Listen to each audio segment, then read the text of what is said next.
disappointment. Now the vice president often tell me, since he got a seat as vice president, how many persons have I recommended in this government to serve in the government as presidential appointee? 0. Every appointment in Nimba County was done by him. He and I would discuss something as a brother. To implement it, you will bypass me and do different things. I don't talk on it. Now you need to deceive us. The thing we saw, it frustrate us. So why can't you lie? Why can't you steal? Why can't you allow the citizens to be? You see, we just tell you that why we voted you. But you fool us, you screw us, you use us and later on abuse us. So why? The government should lie. Why? But that's the question that we ask.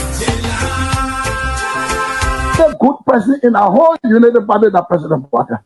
You want to say that again? The only person that appreciate good among all the United Party for that President Parker. The rest are ungrateful. The right, they use you and dumb you. But President Parker, if all of them were taking the President Parker and behaving the President Parker, United Party will have another chance in 2029. Just for now, they do not regard people that help them.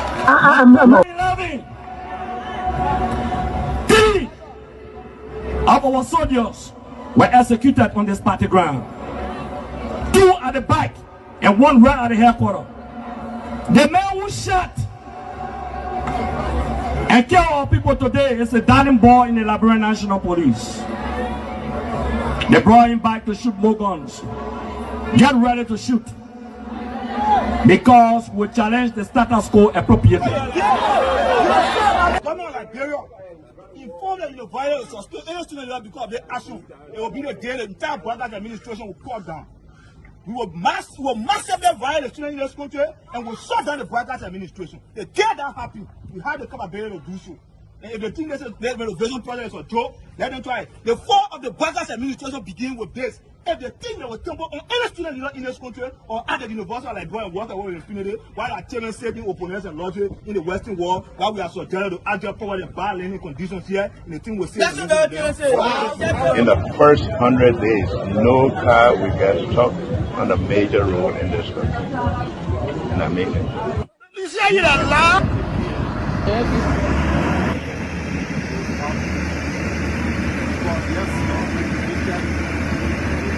It's going down. First blow. There you have it. That led to decades of war still run deep. But so too does the longing for reconciliation.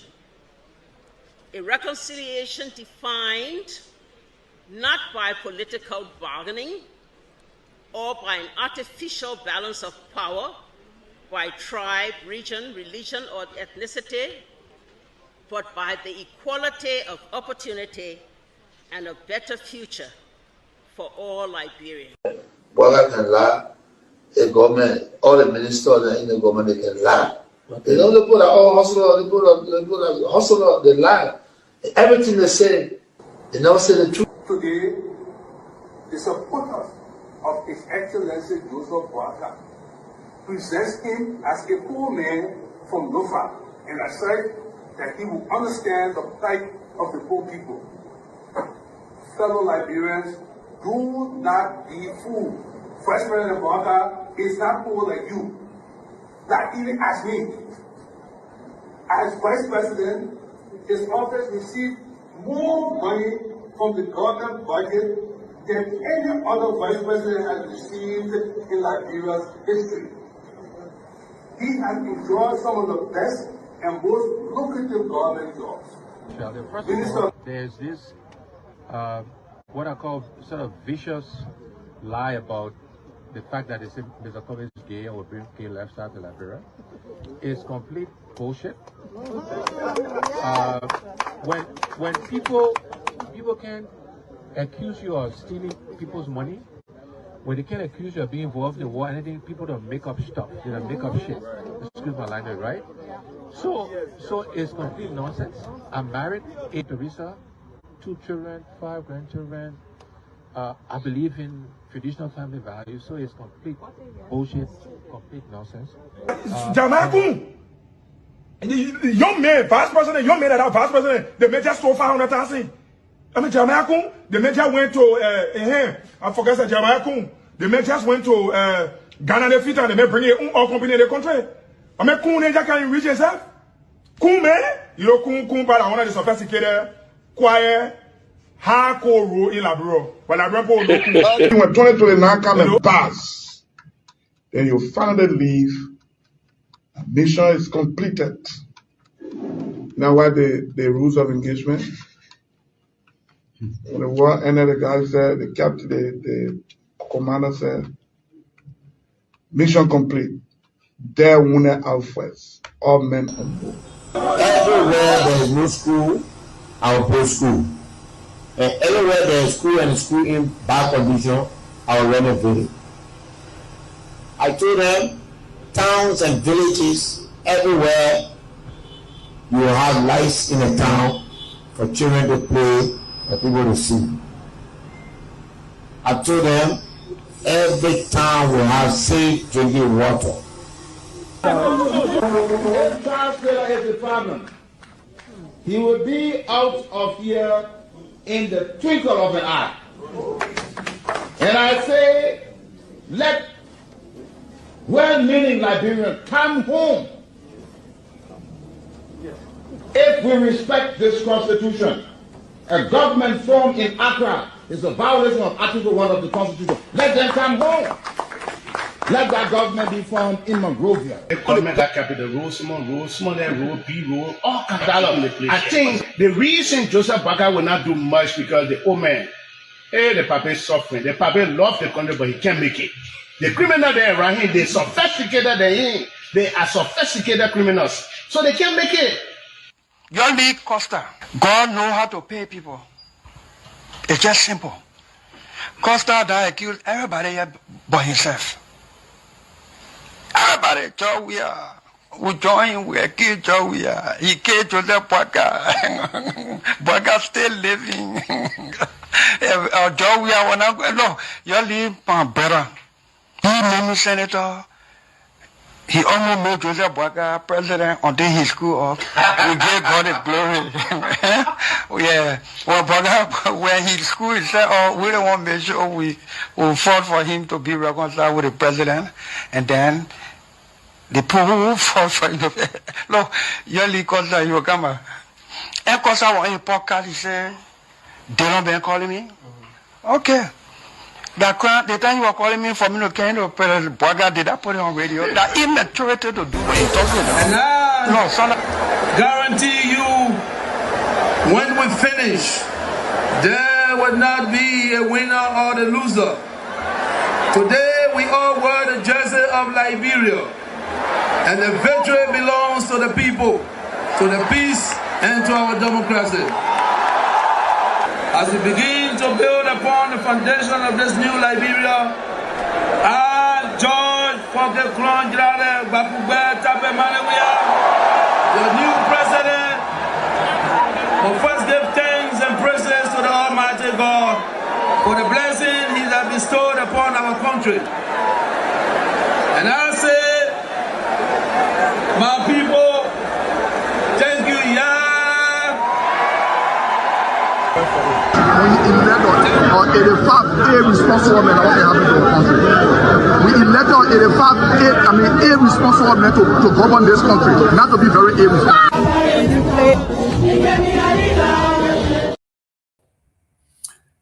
Hello, ladies and gentlemen. I am Jerome Gayman from South Florida. The weather is beautiful out here, as usual. Florida, beautiful, beautiful, beautiful state. We are having a great time here. Yesterday, I had a terrible day with France losing. Well, my prediction still stands. Whoever won the game yesterday, I predict will be the winner of the World Cup. So I still think that Spain is going to hoist the trophy this weekend as the winner. But let's give thanks and congratulations to Argentina for coming from behind and scoring 2 goals in the last 10 minutes to beat the Great Britain, the Three Lions. So it is what it is. We say, like we say in Liberia, when you're dividing biscuit with someone, when you're sharing biscuit with someone, you say, let's break it. You think it will break in half, sometimes it doesn't. Most people thought that England had a chance. They're much organized. They had everything going for them. But it is what it is. But today we have some special guests in the house. We have the Alumni Association of our Cathedral. If you know anyone that graduated from Cathedral, that's attending Cathedral, this is your day, as the leaders of that organization will be here to discuss everything about Cathedral. The host and chapter representative, Acting Secretary General Rose Lima Jacques will be here. Jacques, the French people say, will be here to discuss. We're also going to have the national president in tow, Ms. Hawa Masale. They will be discussing the 31st anniversary National Convention this weekend. Not this weekend, but the weekend of August the 7th through the 9th. The National Convention, Cathedral Alumni Association, CSAA. They will be here in a very short period of time. They're going to be discussing the 31st anniversary of this organization at their convention. The topic and theme is going to be Uniting Alumni, Building Legacy, the role of alumni in nation building, past, present, and the future. They're going to be talking about empowering the next generation through education and mentorship. This is our agenda for the day. We're going to have the great women here.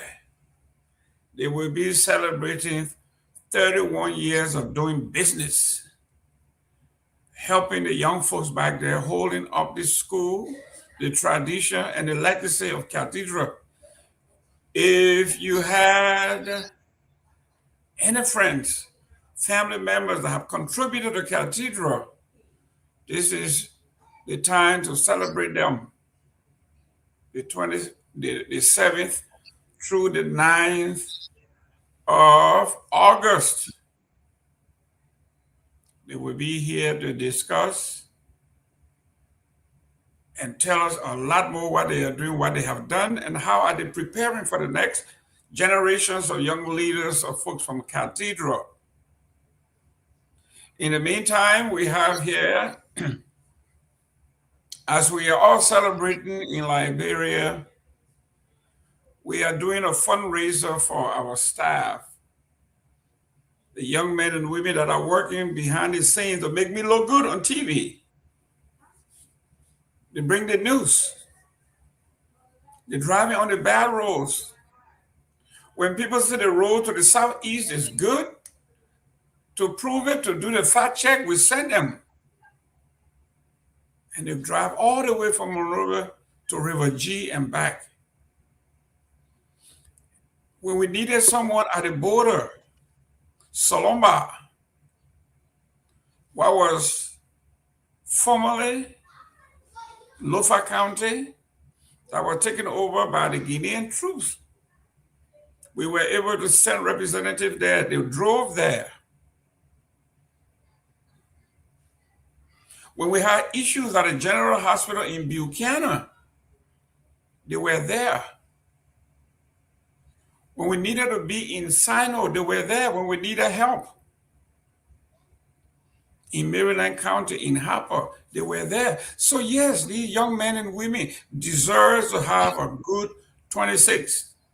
So guys, we have our Zelle up. If you want to do Cash App, it's the $ TCA, as in the closing argument, 2,500. That's a Cash App. The $ capital T, capital C, capital A, 2,500. That's the Cash App. And you see 2,500 there, you can send out $2,500. You can send out 2,000, you can send out 500. Either way, but anything you send we do. If you want to do Zelle, it's 678-438-3003. That's a Zelle. 678-438-3003. And if you want to do SendWave to Liberia, we got 0888-297311. 0888-297311. That's the Lone Star. And if you want to do the alternative, 0777-649-986. That's 0777-649-986. Thank you in advance for your generosity and goodwill. May God richly bless you so our young men and women can have a good July 26th. To most people, you know, July 26th is the largest festivities in Liberia because it belongs to everybody. Pagans, believers, non-believers, 26 is for everybody in the country. So let's celebrate. Let's make them happy. Put a smile on Junkie's face. Let's put a smile on Myean's face.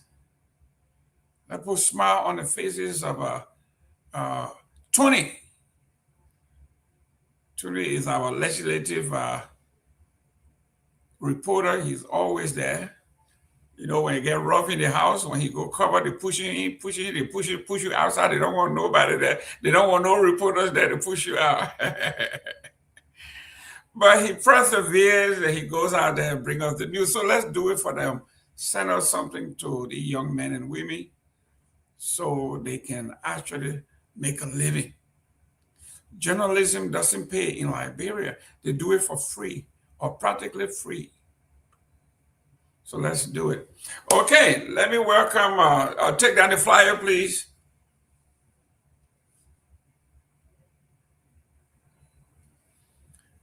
Junkies, can you take down the flyer? There you go. Thank you very much. Let me welcome our foes, our friends, our relatives, and our family by way of radio. We got here our parent company, Truth FM 96.1, Care Radio, and then it is 7.9 Freedom FM. You know, I like the names of the two stations. One is Truth FM. We tell the truth, no matter who it hurts. And then we got Freedom FM. You are free to tell the truth. You see, you combine the two, right? Freedom and truth. You are free to tell the truth. That's why we opened the line. And yesterday, one woman called and the lady said she is very, very, very appreciative. We are the only radio station that had the galls, brave enough to open the line for the folks to call. And yes, we are brave. We don't care what you say. It is your right. You have the freedom to do so. And it's enshrined in our Constitution. So we are not doing you any favor. We are only upholding the constitutionality of what we do. So when you come on here, you have the right, as long as you are not profane, you are not disrespectful to other folks. This platform belongs to everyone. Have your say. Call in when the line is open. Let me welcome Junkie Murray. Junkie Murray, introduce yourself and welcome the audience on Freedom FM 87.9. And so, Mr. Jerome Gayman, I want to also say welcome to you, because those in Liberia, just hearing your voice since this morning or since last night. So welcome. And to our many followers here in Liberia, in the diaspora, you are welcome to the platform. This is the closing argument here on Freedom FM 87.9. And my name is Junkies Morris. I'm anchoring from Freedom FM 87.9 for the closing argument. Mr. Jerome Gayman, basically we will pause the recognition of our followers since they are still trooping in, and we can get back to them later on. So back to you for control as you lay the basis for our tonight's conversation. Excellent, excellent, young man. Thank you very much. We are on the roll. This is debate of the week. You got one more day between you and the weekend. I know you can't wait. If you are in Liberia, your day is over. In the United States here, our work day is just ending. So you are home. You are comfortably seated. Some of you who can't wait for the weekend, you got only one more day. That's tomorrow, Thursday. That's the weekend eve. That's what they call it, the weekend eve. Tomorrow, this time, you will be in a full throttle. You will be hitting. We're talking about now. You were running a running race. You can see the finish line, and you get that energy. You get that energy. Now you can see the finish line. If you play number 9 and you beat the back line, you beat the number 5, and the goalkeeper comes and you away him and you see the goal. You see the line. That's why on Friday, it's time for you to go. So guys, we are having a great time. We're also going to be discussing politics in our second segment. There is a major breaking news in Liberia reported by Front Page Africa that this facade about nobody knowing anything about drugs, the intelligence was supplied by the international community. Our own intelligence officers, they briefed the president, the executive, about the cartels in Liberia, and they lay out the entire playbook. This is according to Front Page Africa. So if this is true, why the executive and Liberians, why are we acting surprised? As though this thing caught us off guard? No. Most of the calls we did yesterday, ladies and gentlemen, we're going to be doing our monologue until our guests come. When they come in, we'll preempt, we'll bring them right on. But several folks called yesterday through Junkies Morris when he was hosting. And look at 90.9999% of all the people that call were not surprised that Liberia has drugs. They know it.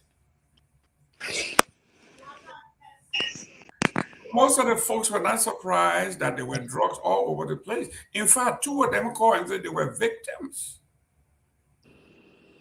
So anyone who was surprised that drug has taken over Liberia is a facade. But that's for the second part of our show. The first part of our show today, we will be hosting the mighty cathedral. Yes, the Catholic girl, don't mind them. They say the sisters say they are pious, but don't mind them. Don't mind those Catholic, don't mind that. Let me welcome Rosie Jacques. The French people say Jacques. How are you, my dear? Welcome to the show. Welcome to the Thank show. you. Thank you. Hopefully your camera is kind of stable. I'm gonna fix it right now. Okay. And when you if you can do it this way. Oh, okay. Landscape is so good. But while the cathedral ladies are getting ready, share the show. Let the folks know if you are from any of the Catholic institutions, your sister school is on. If you're from my hometown or Lower Buchanan, you know St. Peter Clever School. This is your sister school, Cathedral. If you went to St. Teresa's Convent, this is your sister school. If you went to St. Patrick's, this is your sister school. And all the other Catholic schools in the country, this is your sister school. And today we're going to dedicate the first part of our program exclusively to Cathedral. Okay, thank you. I used to like the cathedral girls, you know, their uniform was so pretty. Yes. So today we're going to dedicate the day to Cathedral. They had a great basketball team, great soccer team, you name it, a great kickball team. So Cathedral had everything. So for 31 years, Cathedral Alumni Association in the Americas have been doing all of those things that you do to give back. In America, when I used to work for the United Way, they call it pay it forward. You know what they say, do good and don't expect the good to come back to you. That's what it is. You just do it because it is something that you have to do. Don't do it because you expect something in return. This is what Cathedral have done for the past 30 years, and August 7th through the 9th will be their 31st anniversary.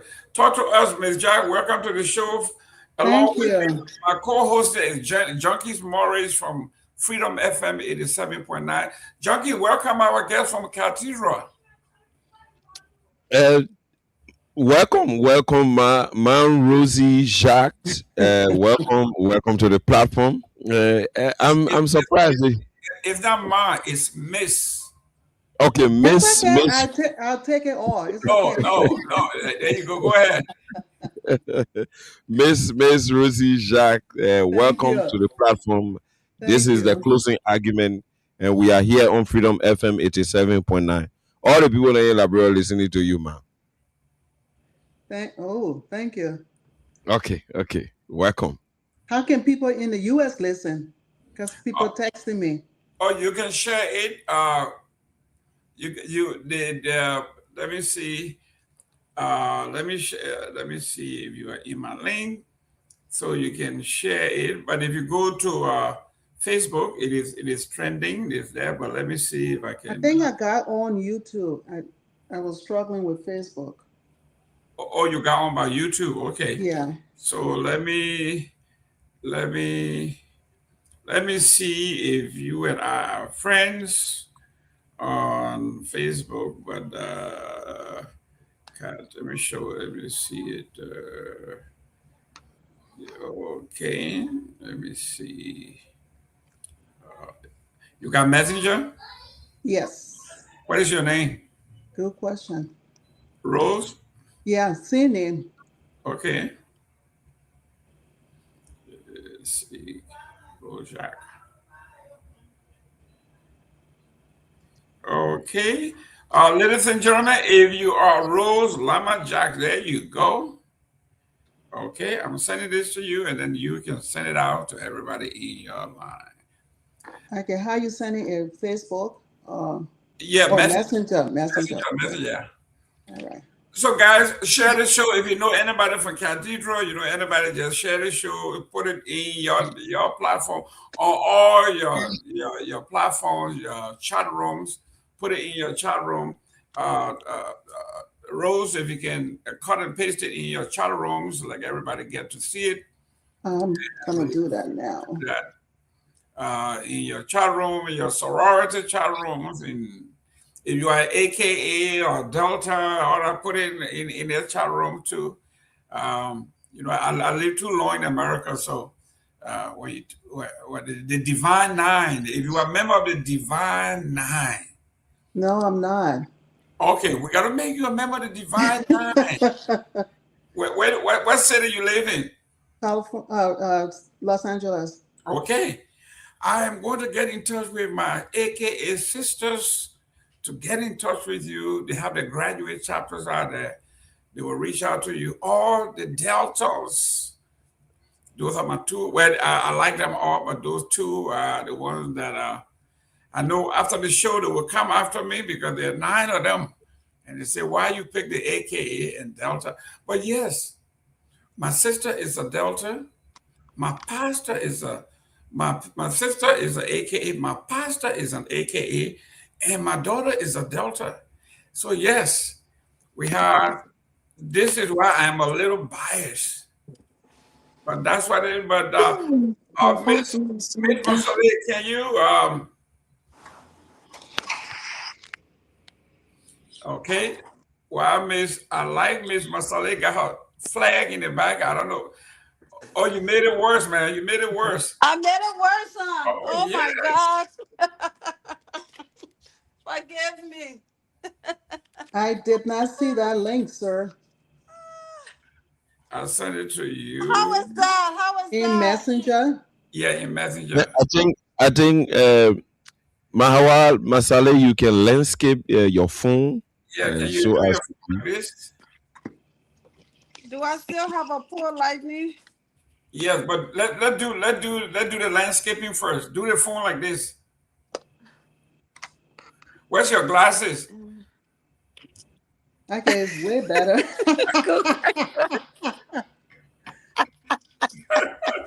Good question. Oh Lord. That's a good question.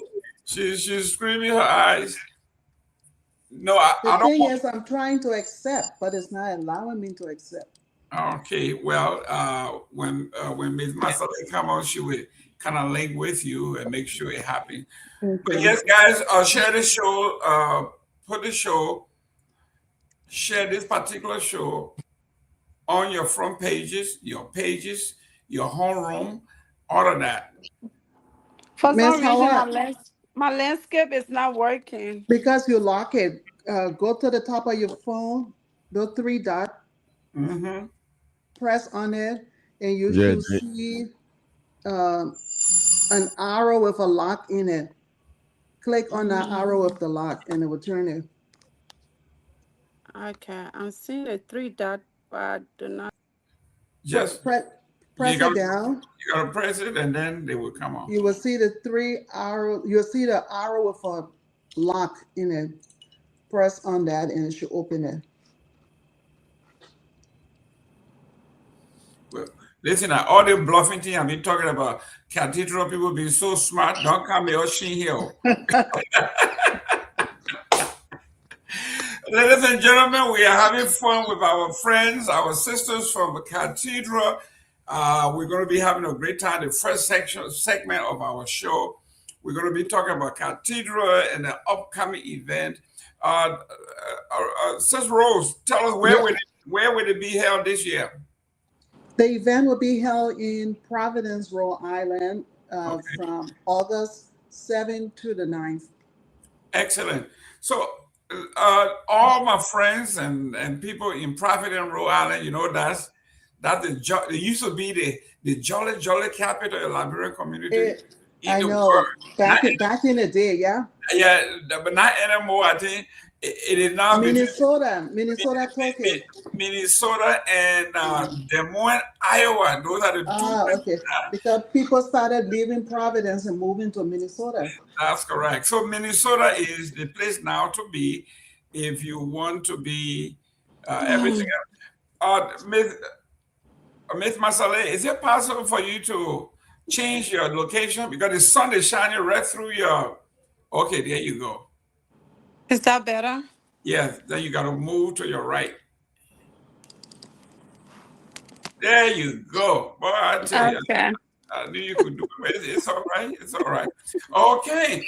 How about make sure you share this show with Rose?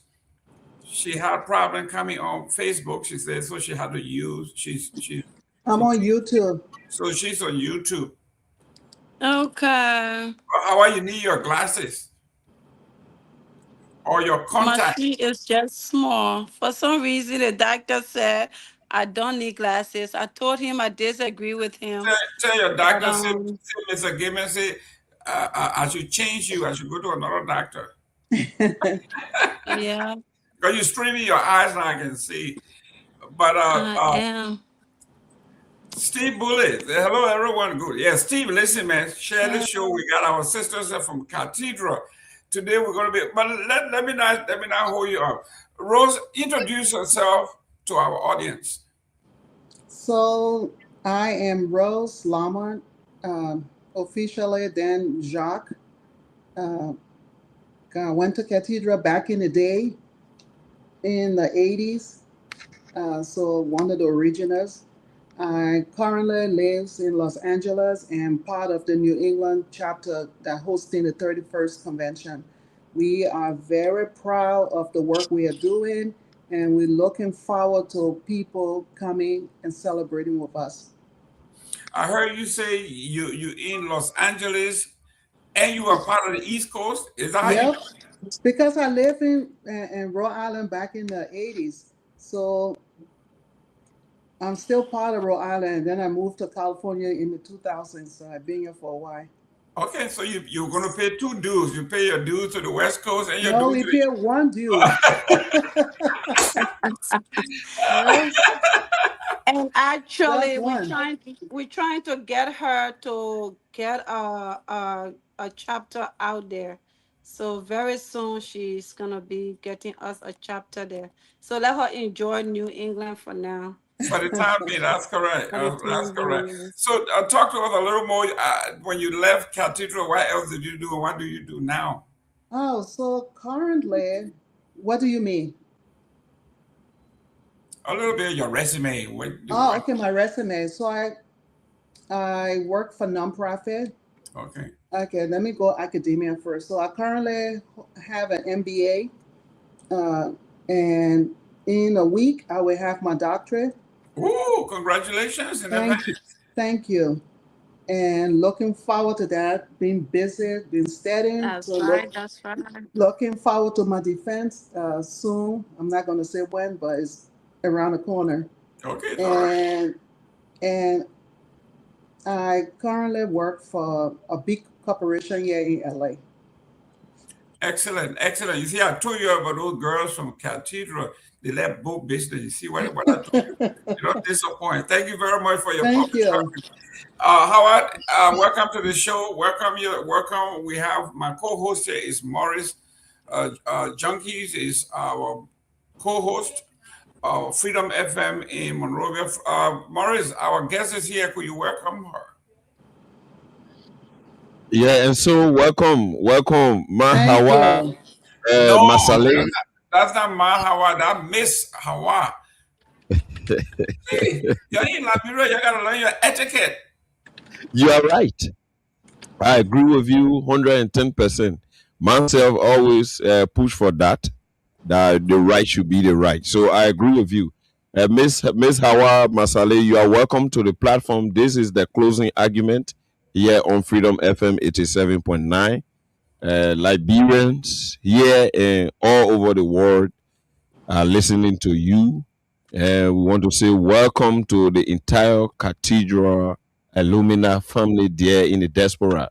Welcome. In fact, I was at the closing program because I went there to receive my kid report progress card.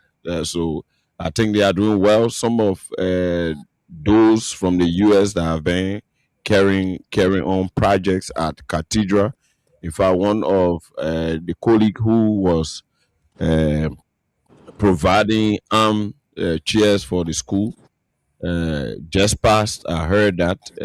I think they will elaborate also on that. So I want to say kudos to them for always looking back home, and to Miss Rose Jacks. I want to say tap on your back for the efforts being made intellectually. I think it's good for Liberia. Thank you there. Keep it on. Back to you, Mr. Gayman. Yes, Hawa, as usual, this is your first time on the closing argument?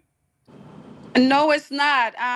We were actually Cathedral School Alumni Association was here 2024 or 25 to also promote her platform. So this is actually our second time back as Cathedral School Alumni Association. So yeah, I've been on a closing argument before. Great. For those who don't know you, could you please introduce yourself? Give us a little background of yourself, what you do, and what motivates you to doing charitable work.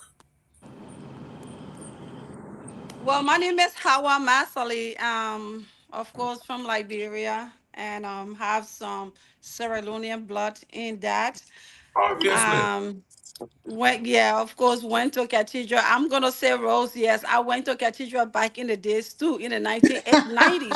So I am also one of the originals. That's right. That's right. That's right. Yeah, after Cathedral, went to Cottington briefly before coming to the United States. Here I gained I took the long route, associate, bachelor, then MD. I went from bachelor's in health administration. I did went to school to become a nurse, and then currently working as a nurse, but then I went back to become a medical doctor, currently working on being licensed to practice as a doctor. And here I am with Cathedral School Alumni Association. What I enjoy doing, working with the school students, working with my fellow colleagues, my senior cats and junior cats, and it has been fun. I have been national president since 2023, re-elected last year, overwhelmingly. So that tells me the work that we are doing is great, and we want to continue this. So this is where we are. Another convention is coming up. We are here to promote that. Amen. Listen, guys, I'm telling you, these cathedral women, they're both business not easy. I told you, but don't be intimidated. They are as lovely as they are. They are as soft as they are. When it comes to business, they're all business, but family also. So don't be intimidated when you see them go dance, enjoy, have fun, but always give back. Give back. You got to give back. So thank you very much, Ms. Mathale. Thank you for being here. We are glad to be here. For me, it is my first time meeting you. And for Ms. Jacques, I remember when I was meeting with Jacques Klein during the war, and I went over and I said, Jacques. He said, no, not Jacques, Jacques. So he tried to make me, he said, how's your French? I said, 0. He said, okay, it is Jacques. So yeah, Miss Jacques. So the S is silent, yeah? Yes, it is actually an honor to see people giving back, because it is easy when you cross the ocean and you get home. You'll get them to show and support. Miss Mathale, when you gotta mute. Go. You got a hot mic. I'm looking for my mute button. Okay. I said mute and she off. Okay, but yes, it is a good thing to see you all come here, doing well for yourself, and you know, you got your own family, you got yourself. It's easy to just say, forget it. Let me just take care of myself and my family, and that's it. But yet, it's the deep down in your heart, you have decided, listen, it is not all about me. I have been blessed, and it is time for me to bless someone else. So what motivated you to get involved into this charitable thing with Cathedral? I know you do other things too, but what is your motivation?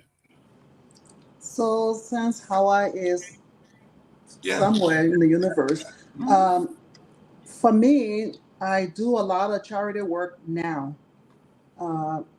for different organizations in my community. And so helping my alma mater is another way of, working, especially with the good cause, of supporting the kids back home with scholarships, whatever may, the school provides for the kids back home. So joining and raising money to help those kids back home is very important to me. I mean, it's something that almost every Liberian in this country would do anyway. We, send a lot of money back home to support our loved ones.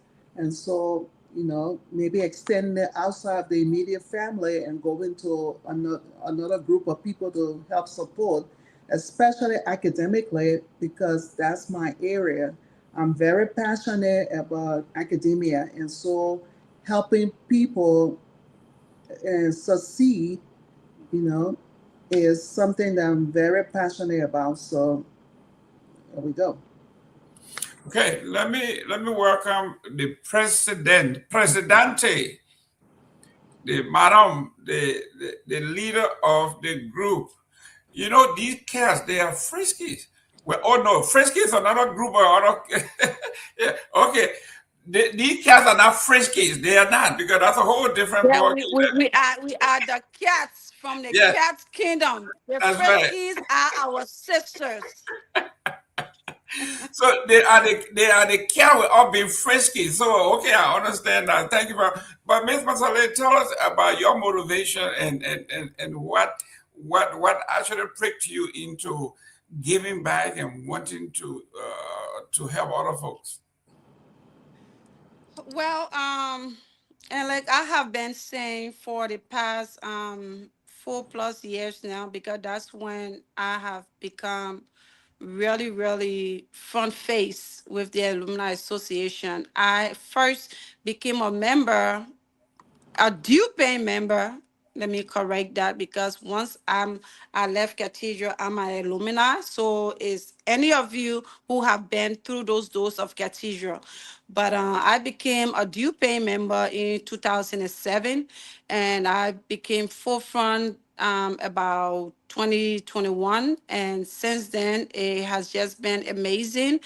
What really helps me a lot also is I have the privilege to go to Liberia at least twice a year, every year. Sometimes it's 3 times, sometimes it's 4 times, because it's a lot of work being done in Liberia, not just in the schools, as we all are aware.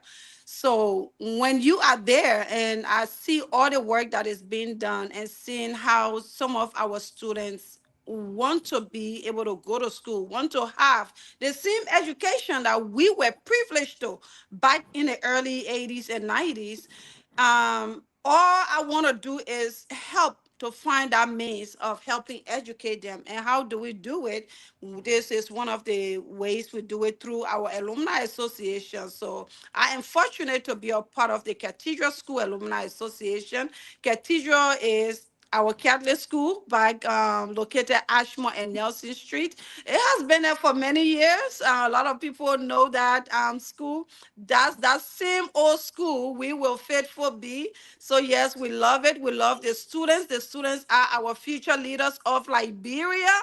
So we really take pride in helping to educate them. So there where I have been for the last 4 years, heading this alumni. So last 3 years, excuse me, heading this alumni association, so that we can not only give them the best education through fundraisers to promote scholarship with the many students we can promote scholarship for.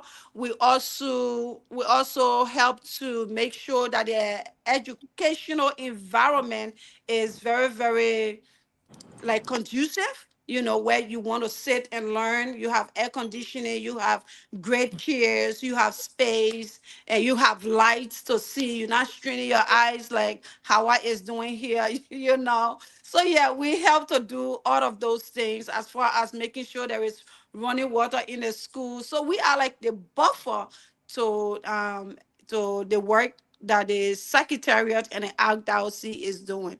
So yes, I enjoy doing it, and I would love to do it, even given and the opportunity to do more. Okay, I like to give people tests. I'm a tough test giver. I give a test. Are you guys ready for a quick pop quiz? Go As ahead. long as you're promoting our convention coming up in the That's Alumni correct. Association, we Yeah, are ready. you ready? Okay, so we're gonna sing the Cathedral Ode. Oh gosh. And you know that school old? You know that school old? Listen, I'm depending on you. I'm depending on you. Listen, I am an alumni of the Bassa High School, a school that was founded in 1902. So we are the second oldest school in the country next to CWA. But anyhow, I wouldn't put you on the spot now. Next time you face me, you better come ready with your school old. Let's have the school spirit. But ladies and gentlemen, if you are from a Cathedral or you're from any of the sister schools, please share the show. Let the folks know that August the 7th through the 9th, we will be in Providence, Rhode Island. And the closing argument is going to be there. We are going to boogie down. We're going to have fun. And then we are also going to raise money to do some good. I see my former superintendent and my school president, Ms. Julia Duncan Cassell, all the way. She's tuning in. Yes. Hey, Mapu. Mapu was my student council president at the Great Bassa High School in Buchanan. Okay. And I'm glad she tuned in. Yeah, but we have always supported. Welcome, Mapu. Yeah, we have always supported everything that has to do with helping our folks back home. So talk to us about some of the work that you are doing in Liberia now. We'll talk about the convention later, but let's talk about some of the work that you are doing or that you are undertaking or you are about to do. Because the fundraiser you're doing, I know is going to some projects. Tell us some of the projects. Let me start with Ms. Jacques. So the project for New England currently, on Friday, we have meet and greet. So first, we are selling tickets. We still have tickets on sale and different prices. We have tickets for people who just coming in for meet and greet, people who coming in just for the ball on Saturday. And we also have a boat ride on Saturday after our planetary meeting.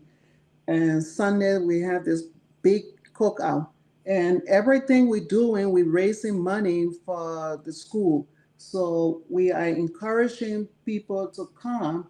Right now, on Saturday, I think I mentioned that we have our planetary meeting in the morning. Then we go on this boat ride for a few hours, come back, get ready for our ball Saturday night. We then have Sunday morning, we go to Mass, and then we have to tell God, thank you for the weekend. And then Sunday after Mass, we go out to the park to barbecue. So our ticket right now on sale, I've got a bunch of windows open here, so bear with me. Well, ladies and gentlemen, you just heard what the cats are saying. On Friday will be the arrival and meet and greet. All your friends you have not met over the years, there will be some new ones, there will be some surprises. You got to come in and have a great time. No suit and tie, just casual coming, let it down, have fun, enjoy your friends. Listen, there is no guarantee that tomorrow is going to be a day for you. So every day that you wake up. So Friday, if you wake up Friday morning, the 7th, and you make it to the event that evening and seeing your old friends, it's a day of Thanksgiving that you will meet them and you're going to have fun. And then, even though the ticket may be set at a certain price, you can always donate more because they are doing it for a good cause. So if it's $50, what's wrong with buying a ticket for $100? You are doing it. When you go to McDonald's or you go to Kentucky Fried Chicken, or you go everywhere you go, you take 1 or 2 kids with you. You go low, $100 gone easily. Yeah, easily, right? So why don't you just donate $100 to the cats for the good job that they're doing? I was just in Liberia, and I saw. I went by all the Catholic schools there. Basically, I went by St. Teresa's Convent. I went by all the other schools and saying that the schools are still there. And it is not by luck. It is by the grace of God and hardworking men and women like we see here to keep their schools going. And when you are having yours, they come and patronize you. When they're having theirs, it's a susu now. Cathedral having theirs, y'all make sure y'all support them. When y'all come, they will come and support you. So, Ms. Masale, let's talk about Saturday.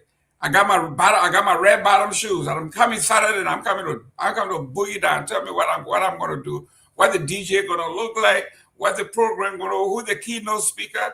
Am I going to have fun when I come on that day? Well, you are definitely gonna have fun. And right now, if you look on our Cathedral School Alumni Association Facebook page, we have a sneak peek of what you expect to see on that weekend. She teasing. That's a teaser. She teasing you guys. Yes, give me the teaser. And you made a very striking point when you said tomorrow is not promised to no one. In that video, you will see one of our members who were at that convention last year, August, who is no more with us, Miss Christine. She was actually dancing with her husband, Abi Okai, in that video. And when we share it, everybody memory went back. Wow, life is too short, right? So yes, tomorrow is not promised. Let us support each other. This is a susu. Like I'm gonna be at a Rakes event in Texas, and two other events. There is another one going on in Virginia, Maryland, that I'm also gonna be at in the name of representing Cathedral Square Alumni Association, because we have to support one another. That's why I'm taking up that time as the lead for the association to support those organizations. And I also heard someone mention our late brother who was actually working very tirelessly to help with the renovation project at Cathedral. That is the major project that we have going on right now at Cathedral School.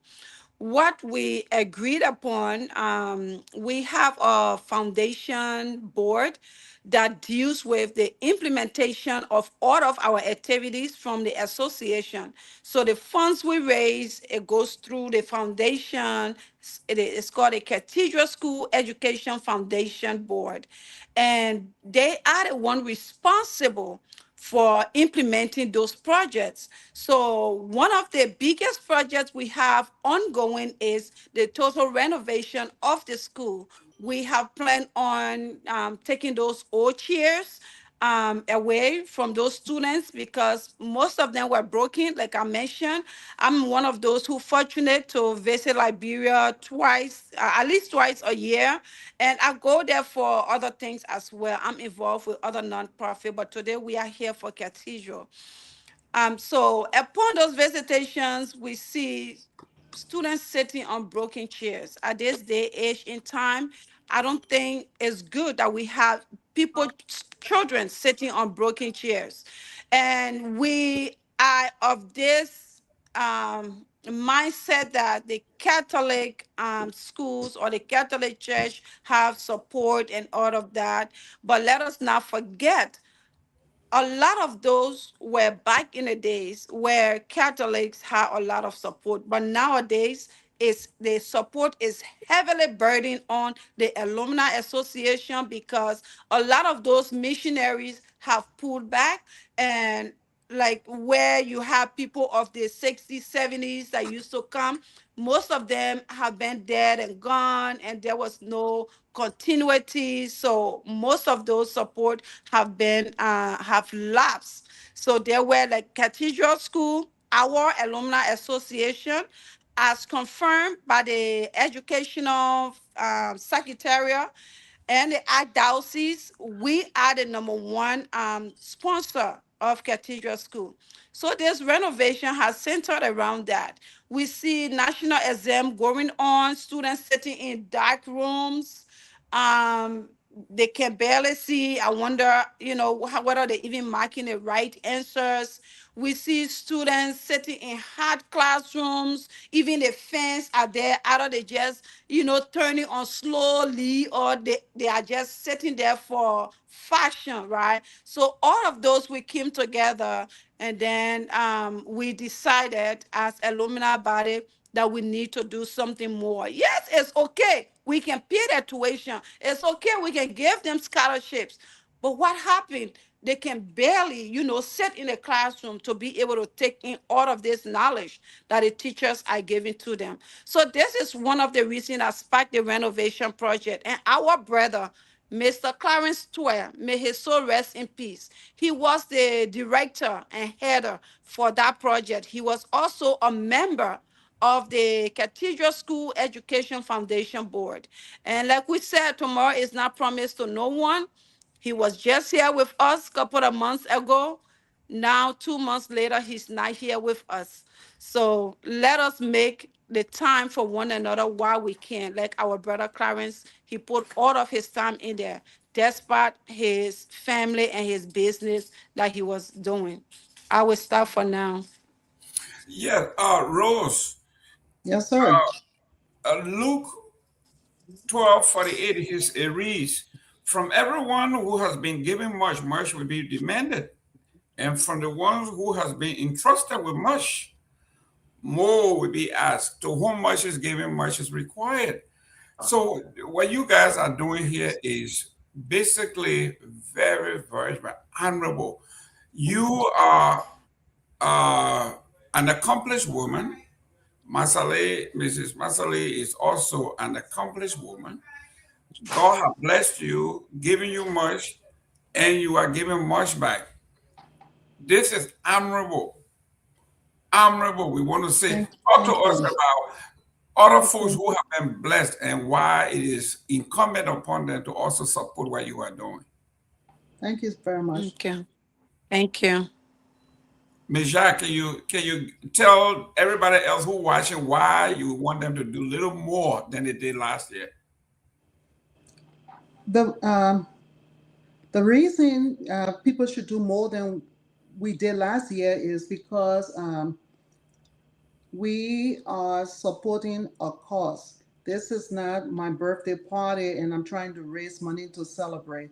You know, this is a cause. It affects every one of us. You know, every time we send money home to help our loved ones, you know, we do something. I know sometimes they don't appreciate the $10, but it's a lot. So when people make contributions to Cathedral School, they are helping kids back home. They are not putting money in my pocket or any members who are trying to raise these funds for our school. I forgot to acknowledge our president, Mr. Fofana, Anthony D. Fofana Jr., he's president and chair of the New England chapter. And then Louise Lama Richardson, vice president, Salcon Bedell Bernard, treasurer, Joanna Gurich Williams, chaplain, and I'm acting secretary. So excellent. Yeah. Listen, we got everybody here, and we really want you guys to know that learning is not about just memorizing it, but the environment, right? The learning environment just has to be right. If the child is not sitting in a comfortable seat, right? Or the child goes to school hungry and they have nothing to eat, no snack, nothing. Or the child is in a building where the roof is leaking. She just talked about the fan being in the building. They are not working, but the fan is just there. The kids in the heat, they are overheating. In 100, 105, 110 degrees heat, you can be the smartest kid. The environment is so bad, you may not be able to learn. So yes, the renovation is very important. The renovation they're talking about, it will impact the physical as well as the mental health of the children. So August 7th through the 9th, 3 days. The 7th will be the arrival, meet and greet, talk, just relax and just reminisce about the good old days. Saturday morning will be the administration section where they will have business section, discuss issues and all of that. And then Saturday evening, man, the red shoes coming out. We would dance the jitterbug. Yes. For those of you who are too young to know, you don't know what the jitterbug is. It's a kind of dance. Let me go to Morris. Morris, our guests are here. They're having little technical difficulties. But you are benefiting from the cathedral system. Your child goes to cathedral. When you go to the school, what do you see?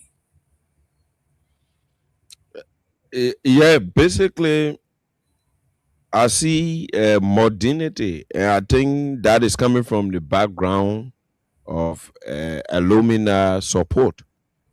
Because, like I said to you, in fact, I think you listened to Miss Masale, who mentioned the fellow that was doing his best in spearheading projects at the Cathedral Catholic High School. So we are a little bit in touch. We are in touch there, and to be honest, what I saw there, the decks that are being produced for the students. It was amazing to know, Mr. Jerome Gayman, that it is standardized. It is standardized. It's not the usual playing real wool or black wool tables and chairs that we've been using in Liberia. It's a different different lifestyle that has been introduced. And I think it is standard to the level that we can compare to the modern war or the developed war. I saw the seats very decent, nice, comfortable. In fact, there is a place to store your books. You know, it's okay, just for the seats that are being prepared for students. So, and to the issue of scholarship, I heard the principal even informing some of the students that those that are giving them scholarship, like Miss Rose Jacques, Miss Hawa Masale, and other brothers and sisters there in the diaspora, that they who are providing scholarship, you know, and I saw that as another means to encourage students to do their best. They who are being afforded that scholarship scheme, their cards, their progress card or their progress report should be given to the financiers beyond the education. And I think it's good that way. It's a good policy, and I want to believe that policy came from the principal herself. Another thing is experience at Cathedral Catholic High School, especially under this principal, the madam there. Students who were involved with subversive activities and being pervasive, they've been expelled from the school so as to create that environment where the other young people who went there just for learning will learn. Young people who were involved with taking in substances that were inimical to learning, especially the issue of consuming drug and creating a narco campus that had been eliminated. And I think it is in collaboration with the Alumni Association there, with the new principal that is heading the school. So there are a lot of things, a lot of progress ongoing there at the Cathedral Catholic High School. That's correct.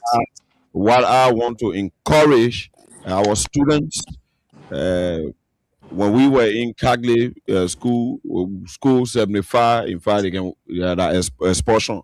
So most of the students will need to take, yes, they will need to take advantage of the opportunity they have now, where they will now go fresh wood from the forest or from the farm. At least they have little comfortable lives.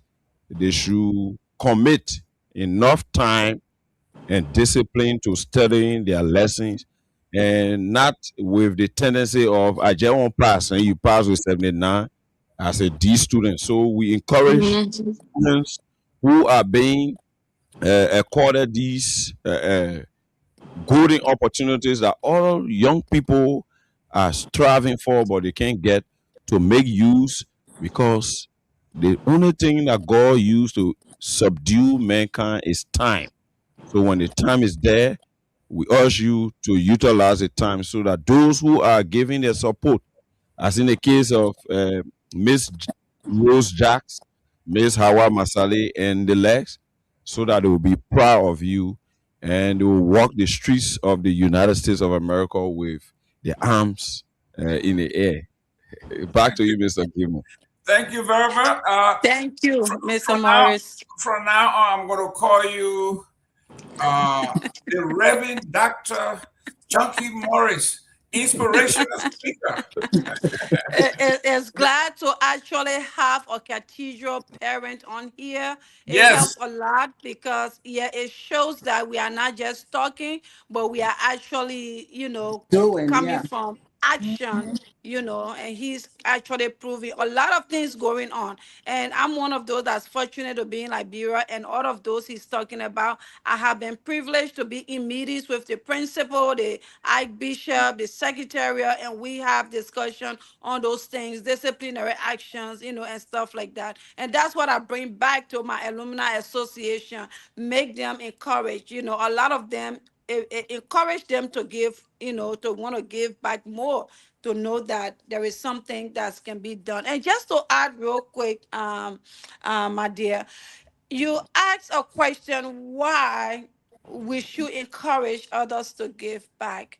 Now, and I'm gonna pick on those of us who are at the point where we will say that, oh, my parents pay my school fee in cathedral, so I do not have to give back.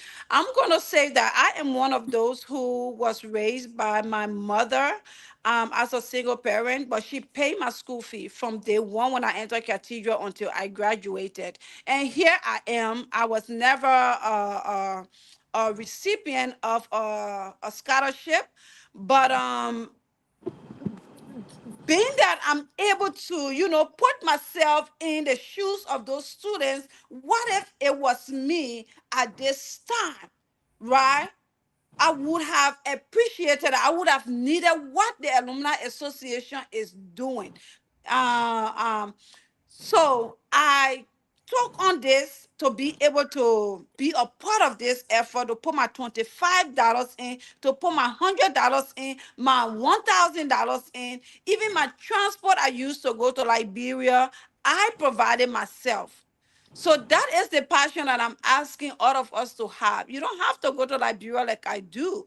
You don't have to put in $1,000, $2,000. But just by you coming on this show today to kind of show your support, that is great. By you coming to our alumni association convention, that is support. If you can make it into any of these, you even give like $10, $25, $5,000. By the way, your money that you pay is tax deductible in the U.S. Thank you. Wow.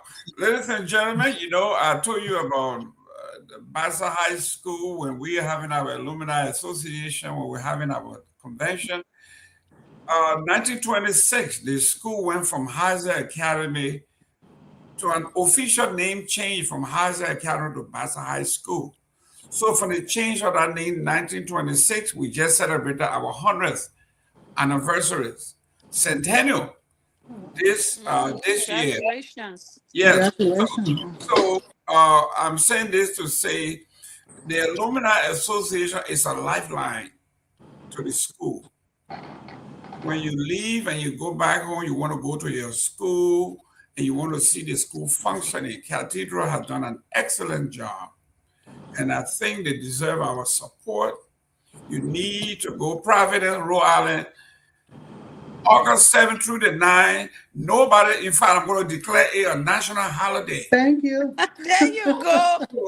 No, don't go to work. Don't go to work.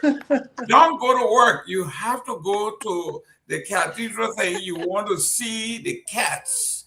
You're going to see some of the best dressed women, some of the top-notch dressed guys. They're going to be there 2 days, 3 days in a row. And you guess what? I heard they have some of the best barbecue over there. We're going to come eat. We're going to come and eat. Yeah.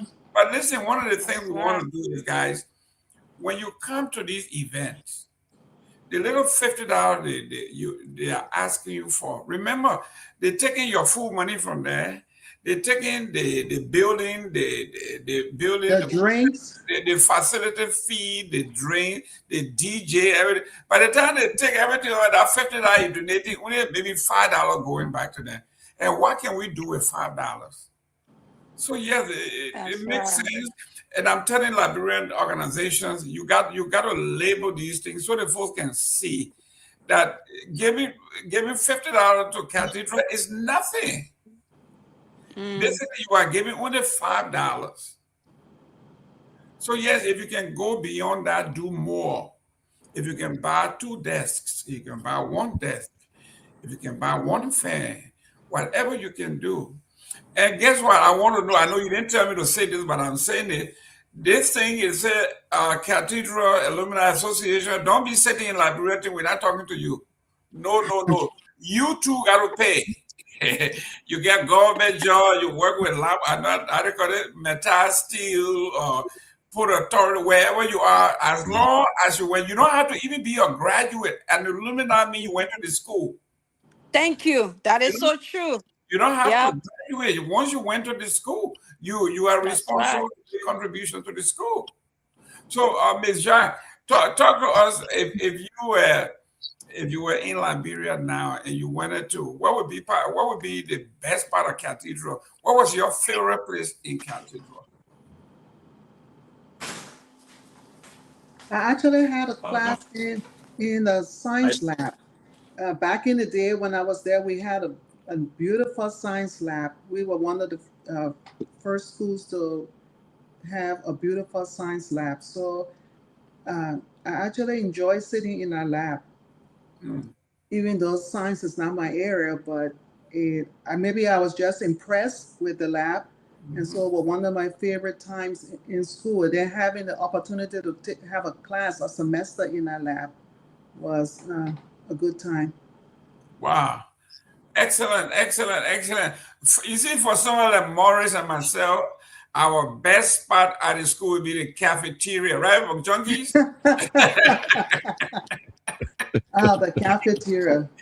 Junkie, everybody lady that divided, I gave the food. That's my best spot right there. Yeah. That's the strategic point to be in. That's right. We took our lunch to school, so even though you see, Junkie, you see the difference between me and them. They took their lunch to school, and Julia Donkey Castle, you fall in our group because I saw you bringing your lunch. And you know, Mr. Gayman, unfortunately, I am from St. Francis Catholic High School, way there in Peabody, Maryland County. So we had to walk from the plantation all the way to Peabody City itself, to Catholic Mission, to school. So they had the opportunity to take their lunch along with them, with 5 vehicles, taking them to school. So at least the leverage was there. That's good. Very good. So, ladies and gentlemen, do us a favor, share the show. We are having fun. This is family time, okay? It's not politics all the time, tearing each other down. We are here to build up our society, and we can only do that through education, especially our girls. Let's talk about our women. Let's talk about the girls at Cathedral. Why is so important? Because Liberia been one of the only countries in our entire place that have put premium on women education. Talk to me about how girls are being educated at Cathedral. That's my passion. My dissertation is on young women aged 18 and over in Liberia. It's something I care about because once upon a time I used to be one of those young women that age, and the struggle that women go through in Liberia. It's not the same. What women go through in Liberia and what men go through is different. We are stereotyped at times, and so supporting the young women in Liberia is it's a passion for me because when I interview women, when I was writing my paper and I interviewed young girls in Liberia and the stories, I am looking forward to, one day going back and contributing because things has not changed. It got better, but not changed. And so I'm sure the young men also goes through similar things, but they don't talk about it because that's the society we live in. But the women sometimes would talk, but they don't say as much as they should, but they let it out every now and then, bits and pieces. So supporting our young women is a passion, and hopefully one day a bunch of us, You know, I'm going to put a group together to try to do something else to support our women. And I'm sure I'm not excluding the young men, because I'm sure there are some young men that go through similar things, but, you know, maybe encouraging the young women, because the women, most time they get pregnant, they have to drop out of school. Some of them are strong enough to come back after having a baby, some done, and that's the end. But most time, based on their family, they are encouraged to come back and finish school, you know. And so the guys don't have that, don't go through what women go through with pregnancy and sexual harassment and all that stuff. So hopefully there are some of us, you know, Mapu, I hope you're listening, that some of us will be able to help these young girls. I know Mapu was Minister Agenda at one time, and her passion is still there, so we can do something for the young women in Liberia. Yes, for JD, I told her when they made her superintendent, why it was good, she went home. Her passion, from what I understand, has always been with girls, with young folk, especially underprivileged women.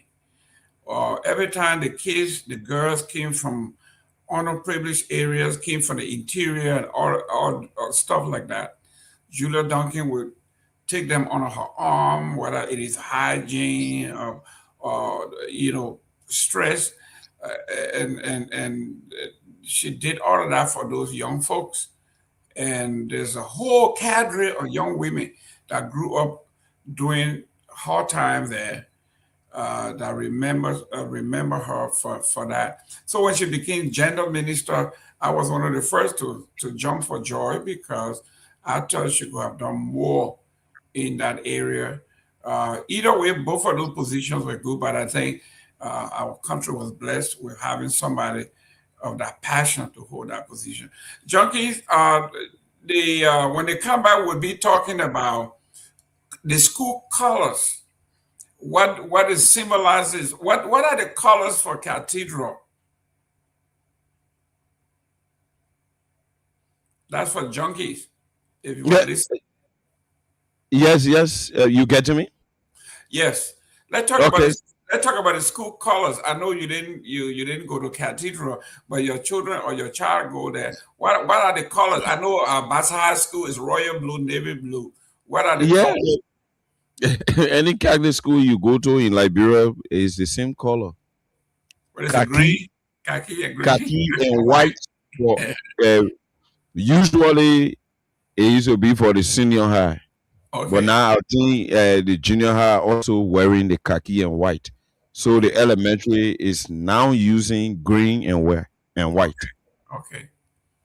Okay. So since you came from the Catholic background, talk to me. What do colors symbolize? What is the symbolism for green and white, khaki and white? Why they chose those colors? I gave it a hell of a bit. you see, went to this school, you know the history. School, so you gotta tell me what the colors stand for. That's right. Well, you know, but anyway, yes. You are proud to wear your Catholic school uniform. Like you said, my brother went to St. Peter Clever School from first grade all the way to 12th grade, right? So he's a big Catholic man, and at the time, I can remember them using the green and white, and then later on the khaki and white. So yes, I understand that, but it is good. You are Catholic educated. Tell me what's the advantage of a Catholic education? You said the advantage of Catholic education? Yes. The advantage is simple in my mind. There we go. Ladies and gentlemen, listen to this. Yes, go ahead. Okay. Going to Catholic school allows you good manners. Okay. Because of Catholic school intertwine her education with religious teachings, religious guardians, moral rectitude, uprightness, and becoming responsible citizens and God-fearing people. So the Catholic school has so much embedded in its learning process. So I want to believe. In fact, when we were in Catholic school and it's still ongoing, Fridays are for mass, and it is done. It is done to continuously remind you of where the education you are achieving is coming from. So we usually go for Friday mass, even if you are a Muslim and you are in a Catholic school, you will be forced to go for that mass because that's the modus operandi of the Catholic organization. So going to a Catholic school has so much ingredient, and that's the simple one that I will take out, and that is good manners. Excellent. Catholic school, according to Morris here, Morris is biased now, but he went to Catholic school. So he said they instill discipline, they instill etiquette, they instill uprightness. So if you went to those that went to government school, Junkie is saying we're not disciplined, we're not upright, we're not No, I don't think he was saying that. just a joke. But I have to say this. I have to concur with him. When you come from the Catholic school background, there's something about that education system that what you learn in Peabody will be the same thing you learn in Monrovia, will be the same thing you learn in Grand Bassa, is the same thing you learn in New Jersey. So they have that interconnectedness, and you can't beat it out of that. It is just you got to give it to them. Look, the guys that go to St. Patrick's, you can tell when you see them doing when we had St. Patrick's. When you see the kids from Cathedral, everywhere you go, you see. I give you anything. Somebody got a hot mic. So I just think, can you hear me? Yes, we can hear you. Okay, because your volume went down. I don't know what's going on. I just think Christian school. So Catholic school fall in Christian school. The Christian school based in Africa, I don't want to compare it yet, encourages respect, compassion, and so because of that, we who went to Christian schools, we were responsible. I'm not saying that people who did not go to Christian school were not, but we were taught that in school. Mm-hmm. It's like in this country, when we send our kids to private school versus public school, based on your zip code. Mm-hmm. If your zip code is 90, it depends on your zip code. If you live in the high rise zip code, your kids, even though they went to public school, but the public school it's not really public school because of the people that go to that school. And so if you're here in the States and you live in a zip code that is where kids struggle, you don't have that, your parents, so you get training in private school, you get training at home, you go to school, you get the same training. In some public school, you get training at home and the teachers don't care. So you come to school and there's no discipline, and so that could be the difference. Great. Ladies and gentlemen, we've got 30 minutes to have Freedom FM here with us.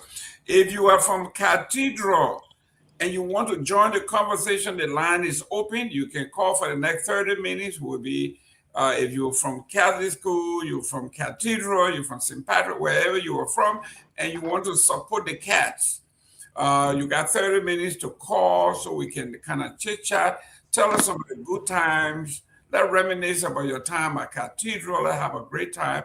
And let us continue to promote this event on our social media pages, chat rooms.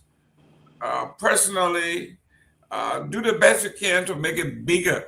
It's going to be on the East Coast. So people in Providence, you're going to have a great time on the 7th and the 8th. Actually, and the 9th too. And the Because 9th. and the 9th, you can go to the barbecue and still have a lot of good time. But Saturday is the main event where we're going to be doing some fundraiser for the great work they are doing. They are renovating the entire school. Somebody's line is. And ticket for Saturday, if you're not buying a package, just $100 for the ball on Saturday night. Okay. Saturday. Miss Rose, Jacques, Yeah, you are coming in fin. Yeah, I think you can you go out and come back in? Okay. So guys, this is what we're doing. They're trying to renovate the entire school. So that's a lot of money. That's a lot of money to renovate the entire school to make it comfortable for those kids. So yes, they will need a lot of money. We want to have fun too, but yes, we need your help, your money. Ms. Jacques said that her best place when she was growing up and going to Cathedral was the science lab. So those of you who are into the sciences, maybe you guys could get together and sponsor that lab and say, you know what? That lab made me to be who I am. So I'm going to make sure that lab, beyond my contribution, I'm going to do the best I can to that. That lab is well situated. It is clean. It is nice. It is new. It is equipped with the modern equipment. So when the kids go to talk about biology, they can go there and see specimens. Yes. Ms. Masale, tell me what was the best part of the cathedral for you? Well, fortunately, the science lab as well was one of the best part. And you know how I turned out. I'm a science student, did That's right. nursing, and That's did right. MD. So yes, that was the best. And I also happened to have had my 11th grade class in a science lab at the time. We're using it for a classroom session. So yes, science has always been a thing for me. And you made a very striking point that probably would have been leading to next. You mentioned sponsoring, like science students could maybe come together, sponsor the science lab. That's one of the things we have encouraged our members and anybody to feel open to do.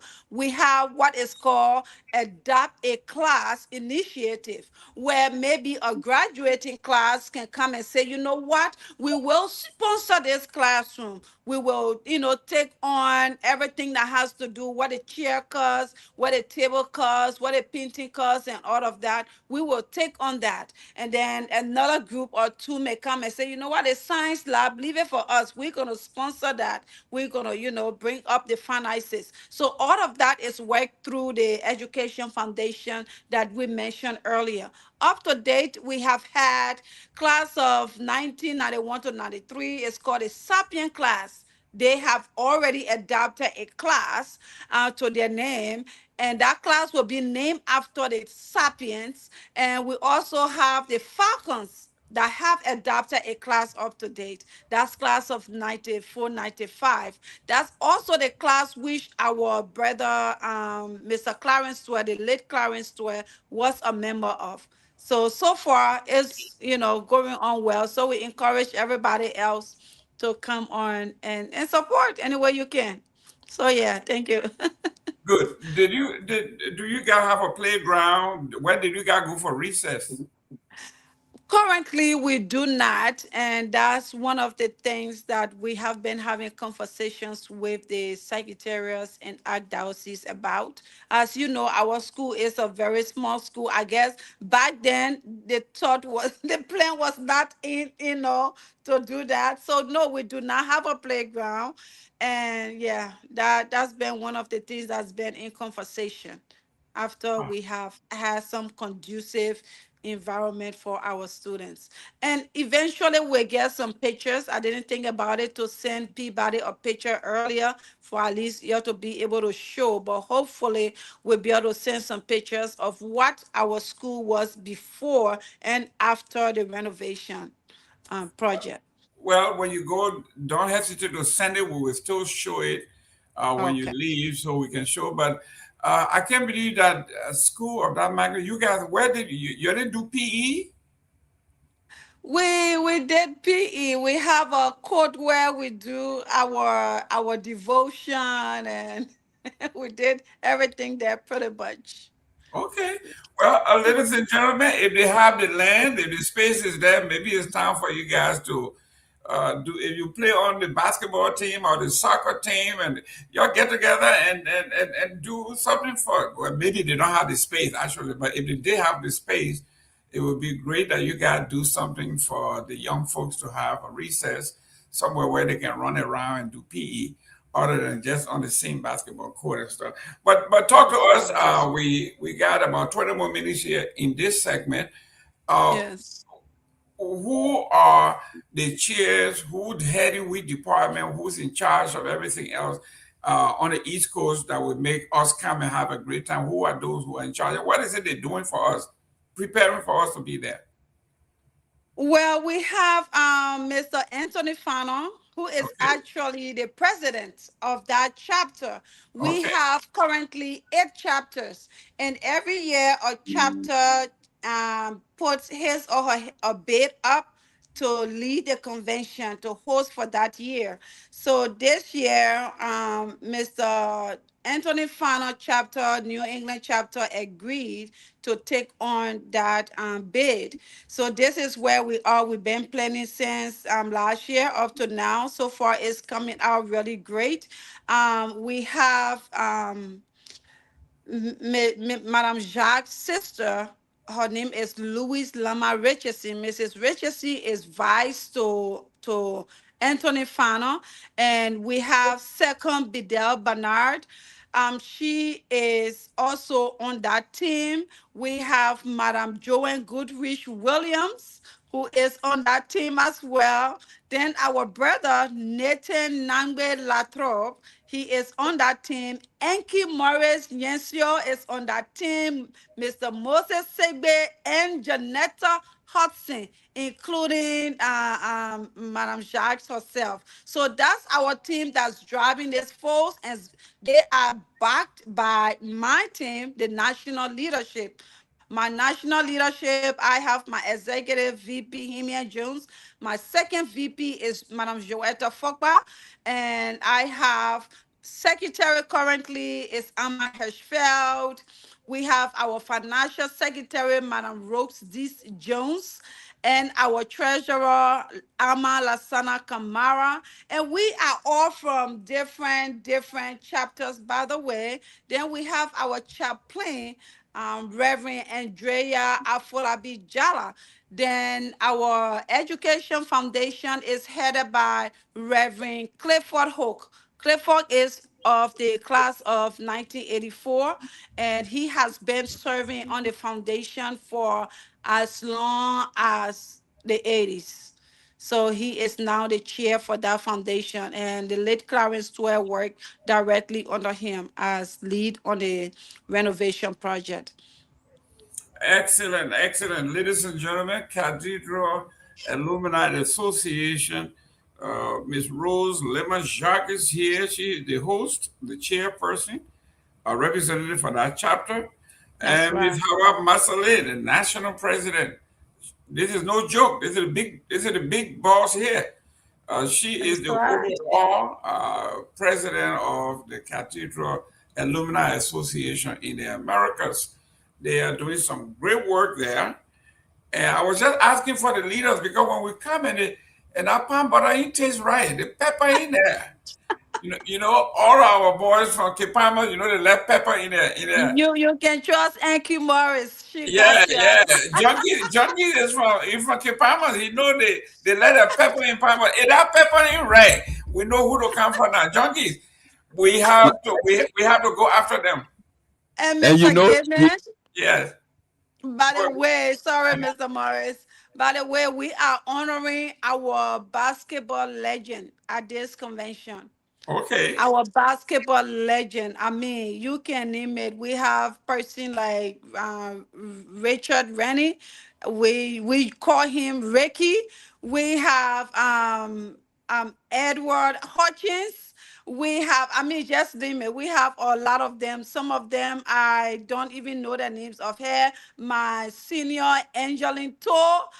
She is Manakori by now, but we still call her Angeline Toh for some reason. So forgive me, Mr. Curry.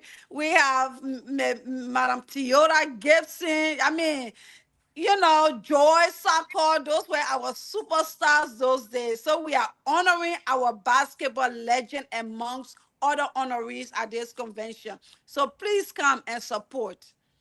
Well, Theola Gibson, today, me and you, we make it no flower. Today is your day.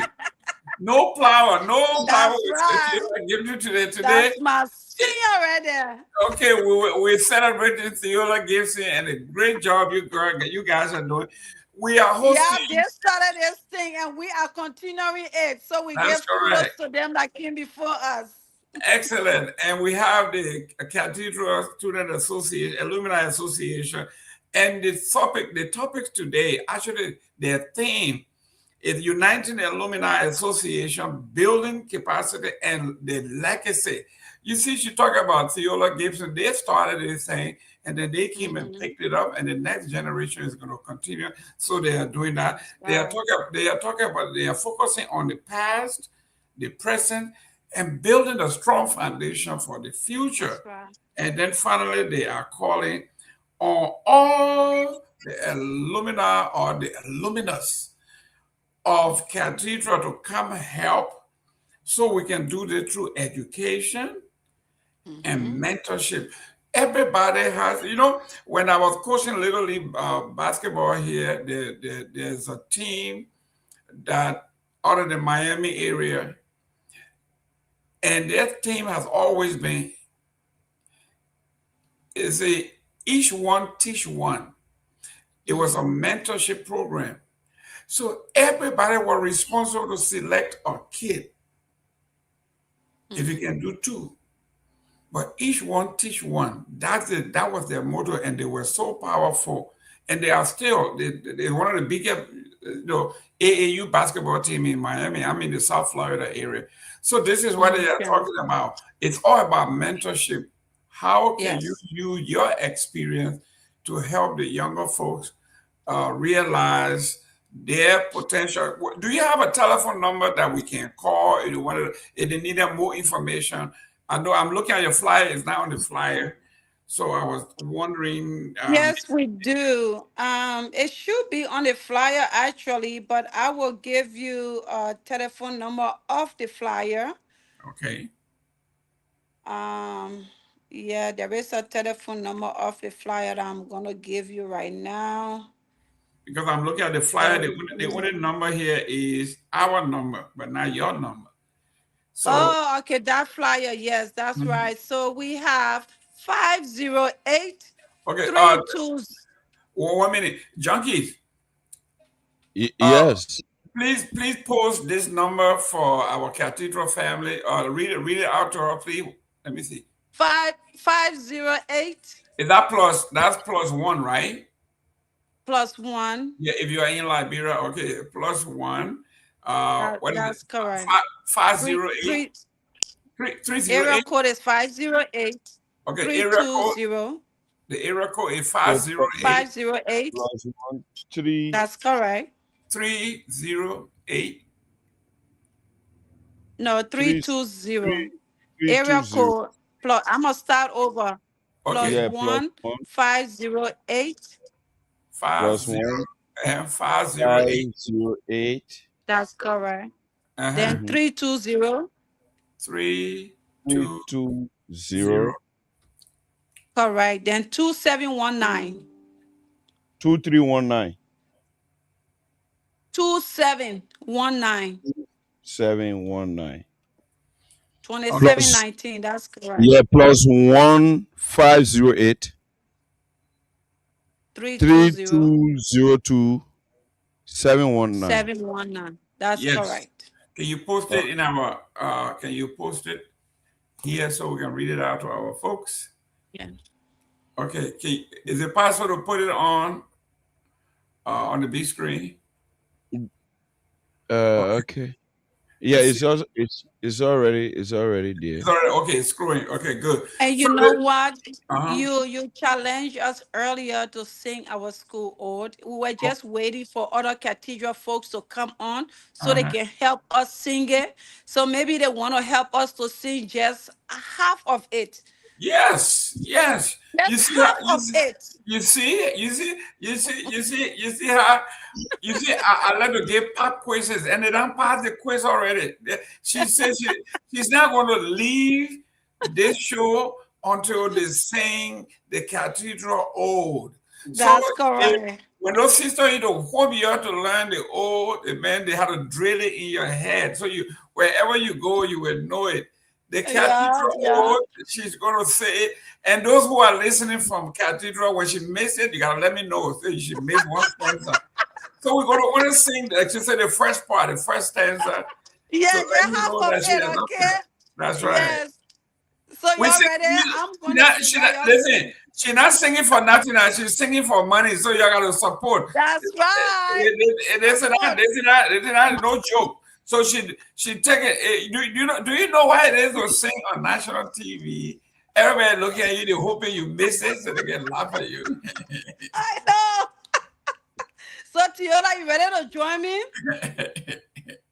1, 2, go. There's a school we know filled with boys and girls, to God's glory ever be.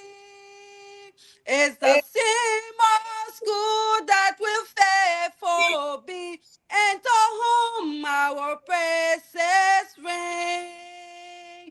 Cathedral school, cathedral school, may the word you build be ever free, as your peace may grow and grow. Let the world see what we know.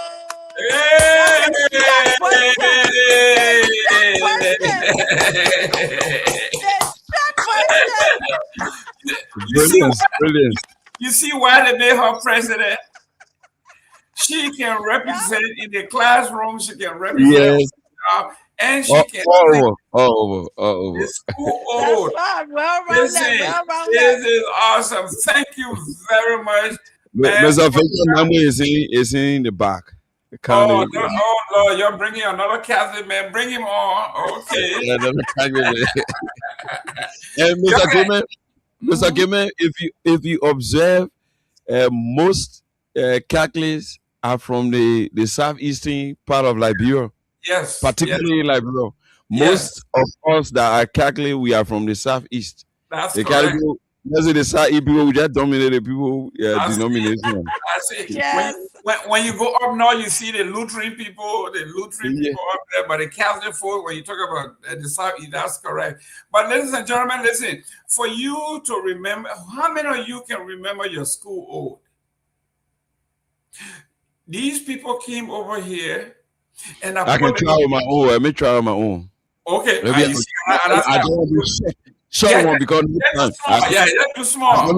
I can rely on the time now to skip the process. So okay. Be small. Okay. And what's by the way, Mr. Morris, St. Francis Catholic High School. Because Sister Mary Lauren Brown is listening to you. You know that her school there. Okay. We are talking about champion. Mr. Gayman, listening. I'm listening. No, I'll stop there. Oh, Lord. Ladies and gentlemen, if you cannot remember your school ode, don't come here because today the cats from Cathedral have put everybody to shame. They sang their school ode without doing it off key, like Junkie just did. Junkie was trying to do the St. Francis ode, and he started off key, just from the top. Victor Nagbe, welcome. I know you went to St. Francis also. Actually, no, but it's good to be with you. Tell me what Catholic school you went to, man. I went to St. Michael's School. Good. Okay, you gotta see the school old. You gotta I see went St. to Michael's School. St. Michael's School, and but it's good to see you, Miss Jax. Jack, no S, no S. Oh, Miss Jack. Okay, all right. And Ms. Jack. Masale, is that a doctor? I believe you said MD when I was in the back. Did I hear you right? No, MD to B. Oh, okay. Okay. Mm-hmm. Next time you see her, it would be Dr. Masale. That's good. That's good. Yeah, I like my science people. So Well, it's actually Dr. Masale, but I am just not licensed to practice. You are a doctor, my girl. You are a doctor, and for the way you sang that song, you are a doctor for real. Yeah. The way you sang your school old, you are a doctor. Go ahead, Victor. You're going to school old. Go ahead. So thank you for all the good things that you talked about. No. I didn't sing your school old. Okay, yeah, I'm coming to it. But let me ask you, why did you sing Basel High School old? Let's hear it. I forgot.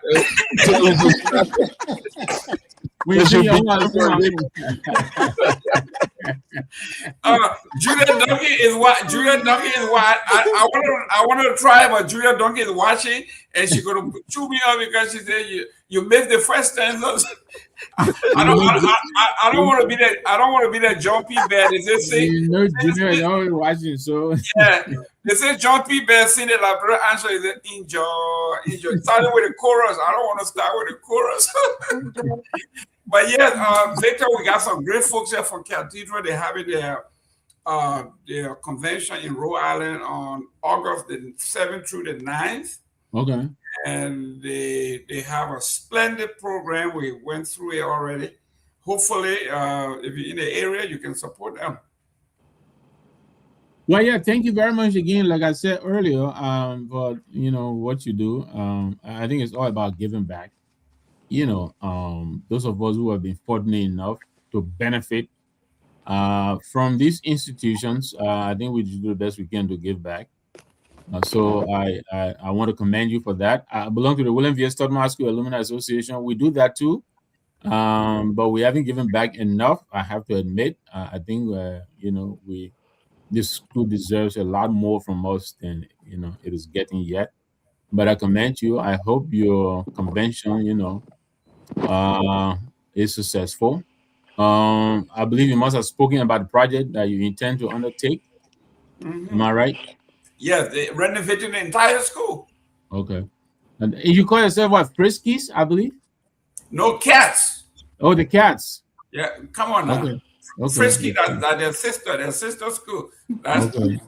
Yes, okay. You're gonna get in trouble. Let me ask you this, because the one thing that brought me on. Did you ever beat Tottenham High School in the barracks with the ice right?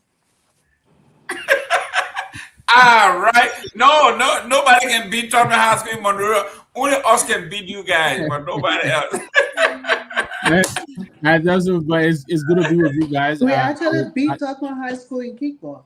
Oh, there you go to be the kicker behind. Did you hear what she said? Oh, yeah. Congratulations. So I will listen in again. I don't want to come late to church, like you say, and then try to raise the sound.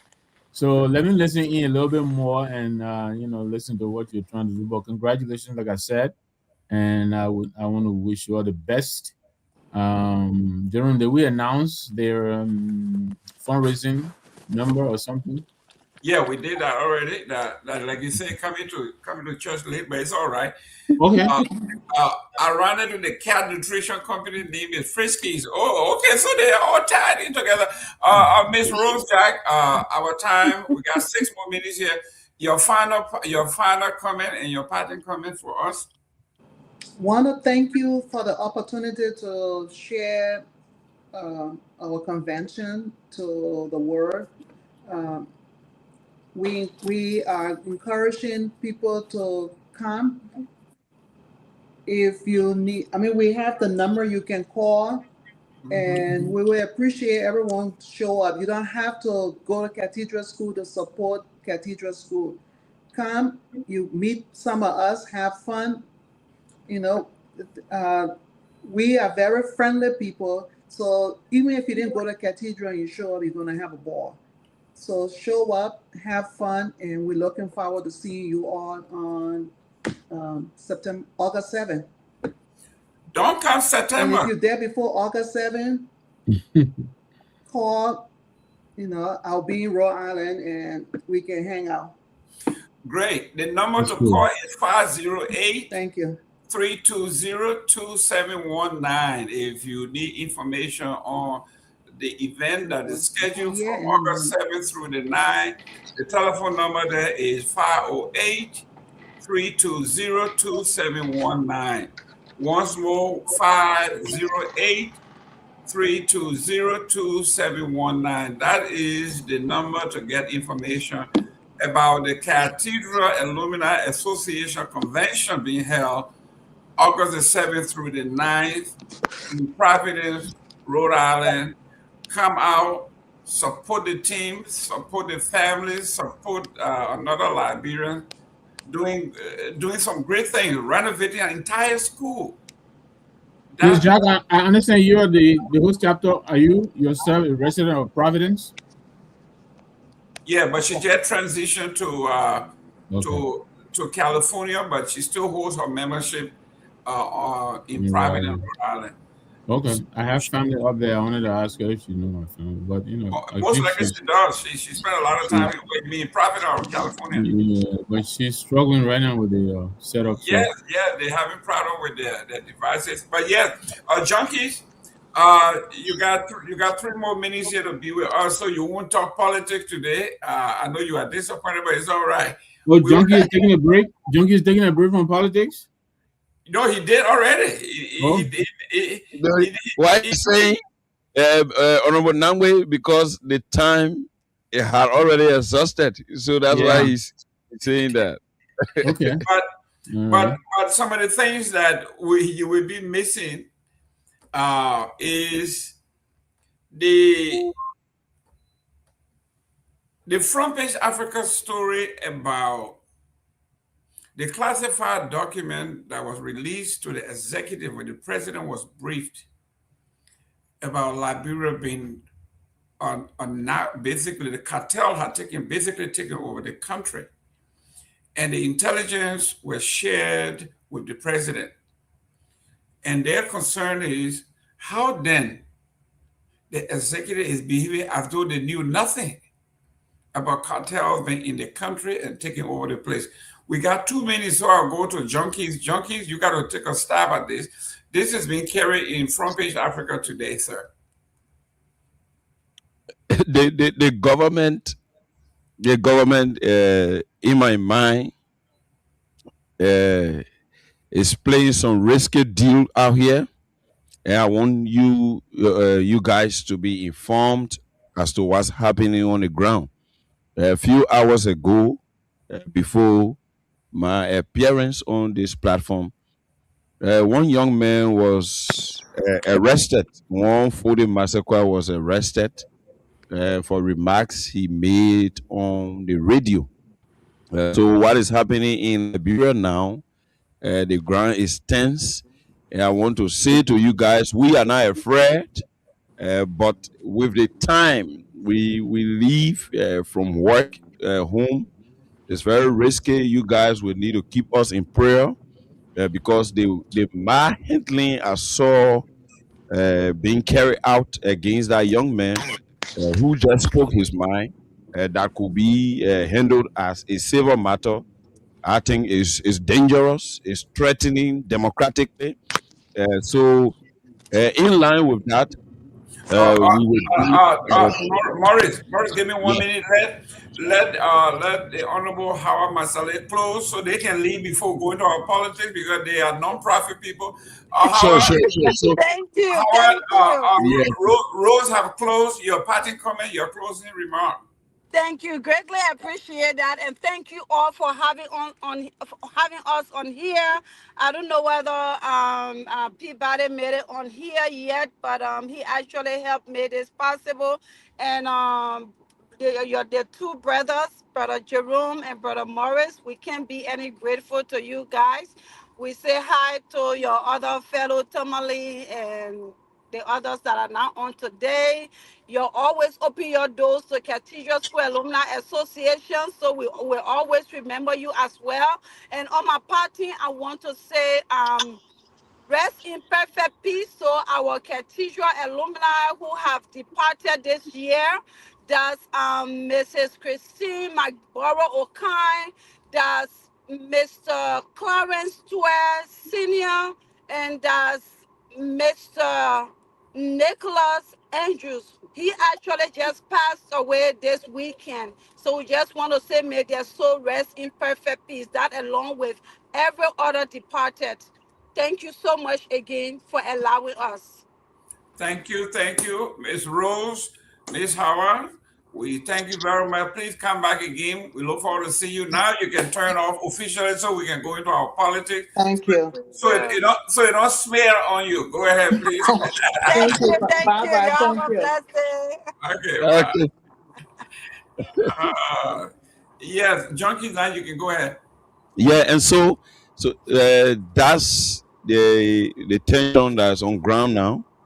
The government is very much aggressive in terms of getting to people who are loud on this issue of having the drug situation being investigated. The young man is anticipated to be part of Friday's protest that's organized by STAN, headed by Morba Kehleboe, and he's fully in massacre. He is the CDC COP chairperson.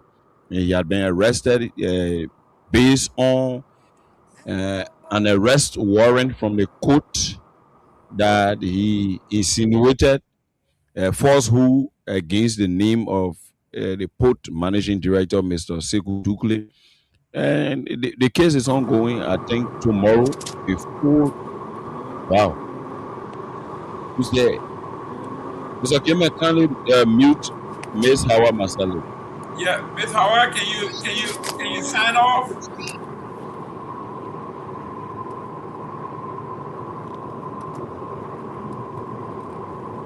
Oh, she's. Myean can mute her. Yeah, Myean, can you get her off, please? Myean. Let me call him.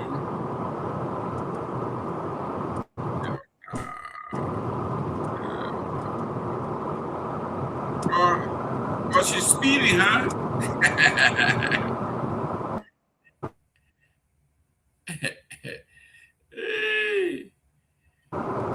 Yeah. Yeah, but go ahead. Why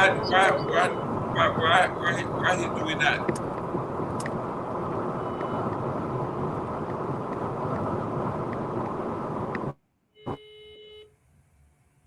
Ms. Masale? Okay, go ahead, Junkies. Yeah, and so that's why I'm quoting here. The young man was being arrested and carried to the battery factory police depot. And his arrest was predicated upon a warrant, a writ issued by the court. Oh, Miss Masale. Yes, just continue. She will hear you. So this is what's happening. This issue that has to do with the drug situation. People are being arrested. Why those are involved with sending drug to Liberia, harnessing the drug, exporting it, are yet to be identified, and investigation is yet to be launched into the full situation as to how this drug entered Liberia and where it was headed and who brought it in.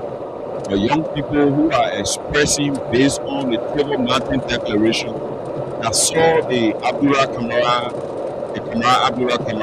Act being enacted into law is being derailed, is being flouted by the government.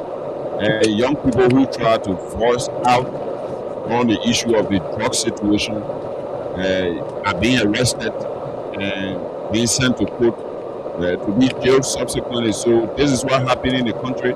And since we don't have time, hopefully we will expand tomorrow on that extensively. Okay, do you think they're trying to keep him to make sure he doesn't participate in the demonstration on Friday?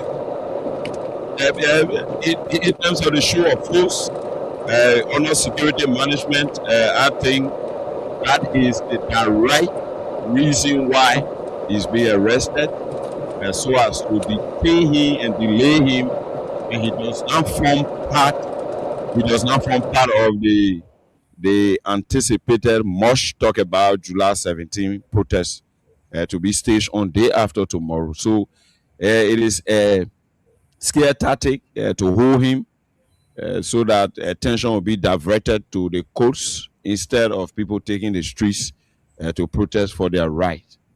So the government now is rough and aggressive. So I'm just informing you guys, just in case you hear that junkies disappears, so that you will quickly signal wherever you should signal to make sure that I'm alive, because the country is dangerous now and I leave from here going to 12 o'clock. So it is what happening now. In broad light, the young man was arrested, paraded through the streets, or all the way to the police depot, an activist, armless person. In fact, he was ahead of them, walking peaceably, but they decided to still handcuff him. And in my mind, under force continua, you don't do that. In policing, the man had already surrendered and submitted. Why will you want to stay handcuff him when he's willing to walk with you to wherever station or authority you are carrying him to? So these are the things that are happening.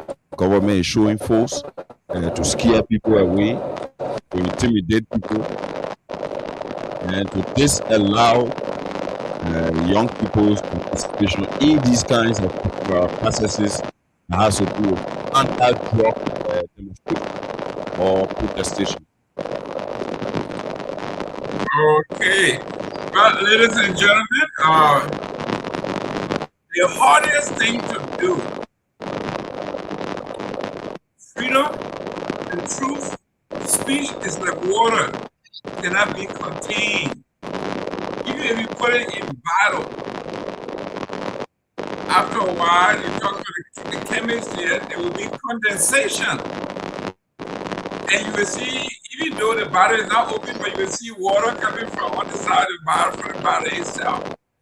That's how truth is. So, on my end, let me see where mine is.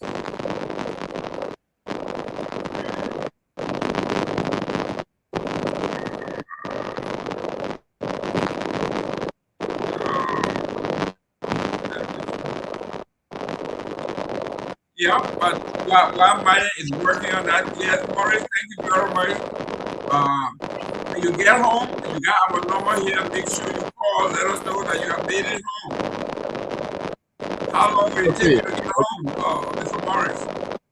Okay, Mr. Gayman. So it was nice having all of us here, informing our people, and those folks from the Cathedral Alumni Association. It was good having them. Liberians, this is the closing argument, and we are here on Freedom FM 87.9. And I want to say bye-bye on the May week's edition of the program, The Closing Argument. Good night to you, Honorable Jerome Gayman, and Honorable Dave and all of our folks out there. Good night. Good night, and let us know when you get home. Okay, I will do my best. Thank you. You may hear me equal the justice.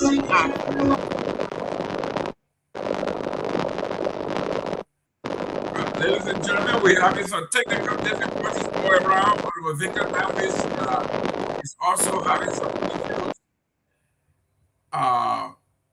There you go. Woo! I'll say, Gongloe say, July 17 protest is dead upon arrival. The government going to make sure it doesn't happen. How can a rational being say something like that? That the government is not going to allow the protest to continue? It is dead on arrival, he says. So this is all about the protest. It is all about the protest. For our workers that are on the ground, we understand that it is late getting home. It is, 11 o'clock there? Yes, 11 in Liberia. We're going to make sure by 12 midnight, you should be on your way home. We are not pro-government. We are not anti-government. We read the news. We reference the news. We quote our sources. We identify our newspapers, trending issues. We do not discuss they say or hearsay. If it made the headlines in Liberia, we will discuss it.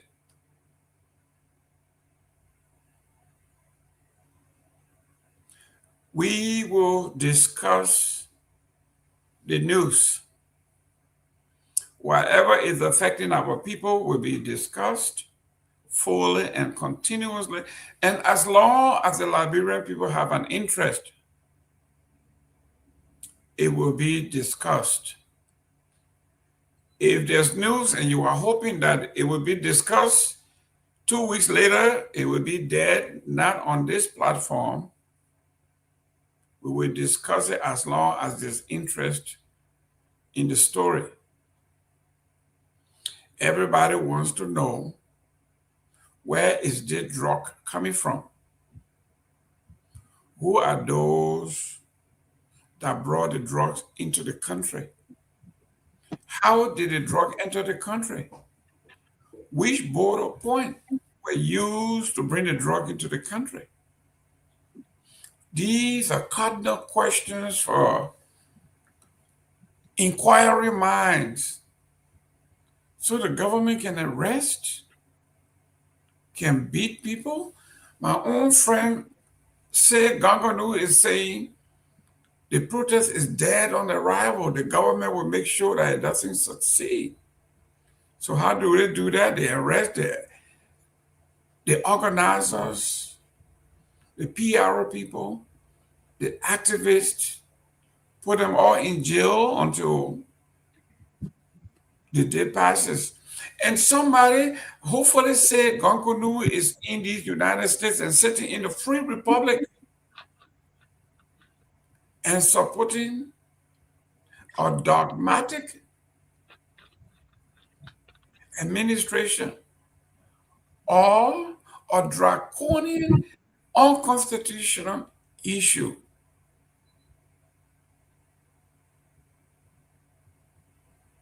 This is what we are talking about. Mr. Nagbe, we are talking about one thing that is not going away is the drug issue.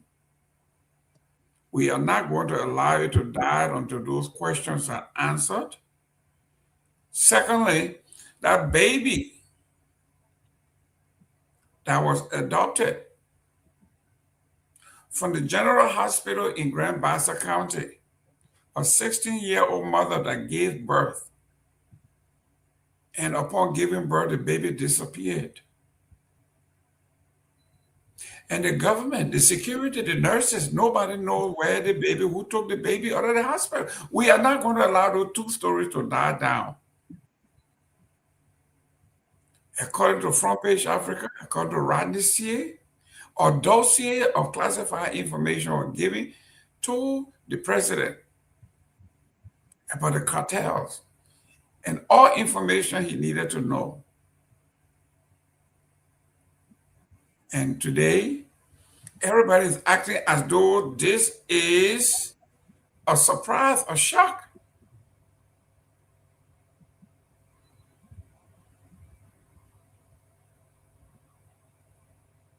Honorable Nagbe, your turn. Yeah, I mean, I totally missed that baby story. I'm just hearing it from you the first time.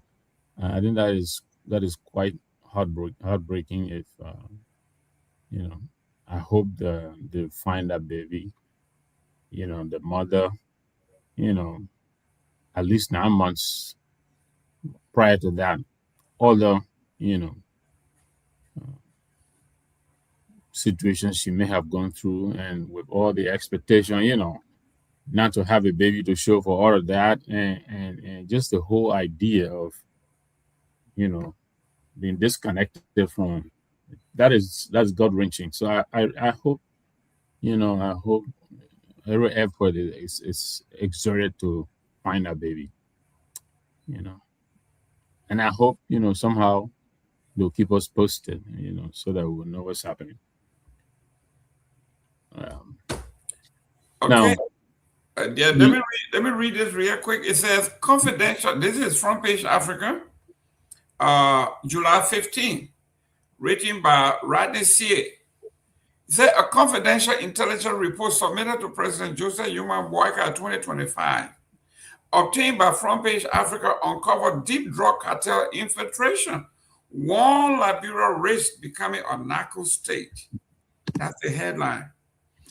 As Liberia grapples with the fallout from the ongoing investigation into the seizure of the cocaine value of $19 million, Front Page Africa has obtained a confidential intelligence report submitted to President Joseph Yuma Boyka in 2025, warning that the country was on a dangerous path toward becoming a narco state.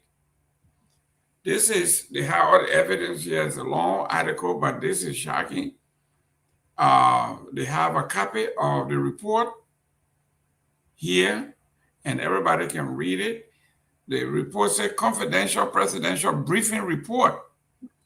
And the subject, Liberia Drug Enforcement Agency integrity crisis and a rising narco state threat. Prepare for His Excellency Joseph Yuma Boyka Sr., President of the Republic of Liberia, the author, Confidential Intelligence Cell, LDEA. Date, September 19, 2025, when it was presented to the president. Chief, this is serious. Yeah, I mean, I don't know, quite honestly, Jerome, what else it is that we need to say or do, to register the seriousness of this matter to this government. I was shocked when Rodney C. reported that the president was briefed on this matter as far back as September of 2025, right? And to corroborate that, A.B. Kromah, who is one of those people being accused in this report, he's aware of the existence of this report. He knows about it. He admitted as much on the Spoon Network yesterday. I listened to a part of the interview. He called him a couple of times. So for the executive mansion to now come out and deny the existence of this report, that's bull. Nonsense. And the president just recently appointed this very A.B. Kromah, who is in the middle of all of this. I'm sure you've seen the graphics of the report that Rodney has been putting out there. A.B. Kromah is somewhere smack in the middle there with all the other connecting dots. And the president just appointed him to head the presidential, whatever it is, property protection or something like that. You understand me? I mean, what could be the ultimate slap in the face of the Liberian people?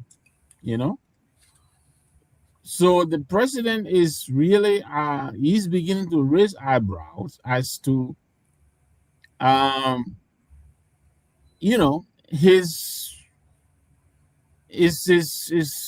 him not having knowledge of all of this that's going on. I think I think we need to begin to tell ourselves that this president, our president, who was elected, may have very well been compromised. I mean, it's all the signals are beginning to point in that direction. You know, he's had his report. He was warned of this happening. He sat on the report. Several transshipments were made when this report was published. You know, at least including the one June 22nd or May 22nd, and the last one June 8th or so. You know, at least those are the ones we know about so far. I am sure there are several other. Remember the Sahara report? It said over 50 of these kinds of shipments have been made from Liberia, and they want us to sit down here and debate on, you know, report being existence or not in existence. You know, who cares? How about you do the job you were elected to do? How about that? How about that?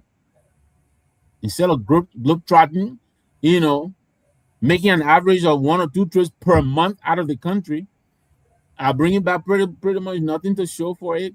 How about you sit down here for a minute and take your job seriously? How about that? How about that? But I got news for us. I got news for the president. The U.S. government went into the Philippines, right? Is it the Philippines? No, I think Grenada, Noriega, wasn't it? Yeah. Okay. They were recently in Venezuela, Maduro, right? And we have to be careful. Especially Maduro recently, this narco, you know, state narco terrorism thing, narco state is not a label that, you know, the international community, especially the U.S., takes lightly. You know, we're fooling around and playing around with, you know, we're playing yakan with this. I think we'll come and rub all in our faces. This government needs to wake up. You know, I hear all the, you know, government little minions, you know, little black beggars, you know, attacking Ronnie C for doing what Gregory Coleman and others are supposed to be doing, helping us to expose, you know, these greasy hands and greasy deals that they're cutting in this government from the executive mansion straight down. And Ronnie is right. Follow these personnel and follow their appointments. You know where the link is going to lead you. You know, they're talking about a guy who is working with the LDE has no office at RIA, but there is an officer from LDE assigned at the RIA. What is he doing there? They have no office there. What is his job there? You know, they're talking about, you know, decentralizing the ports.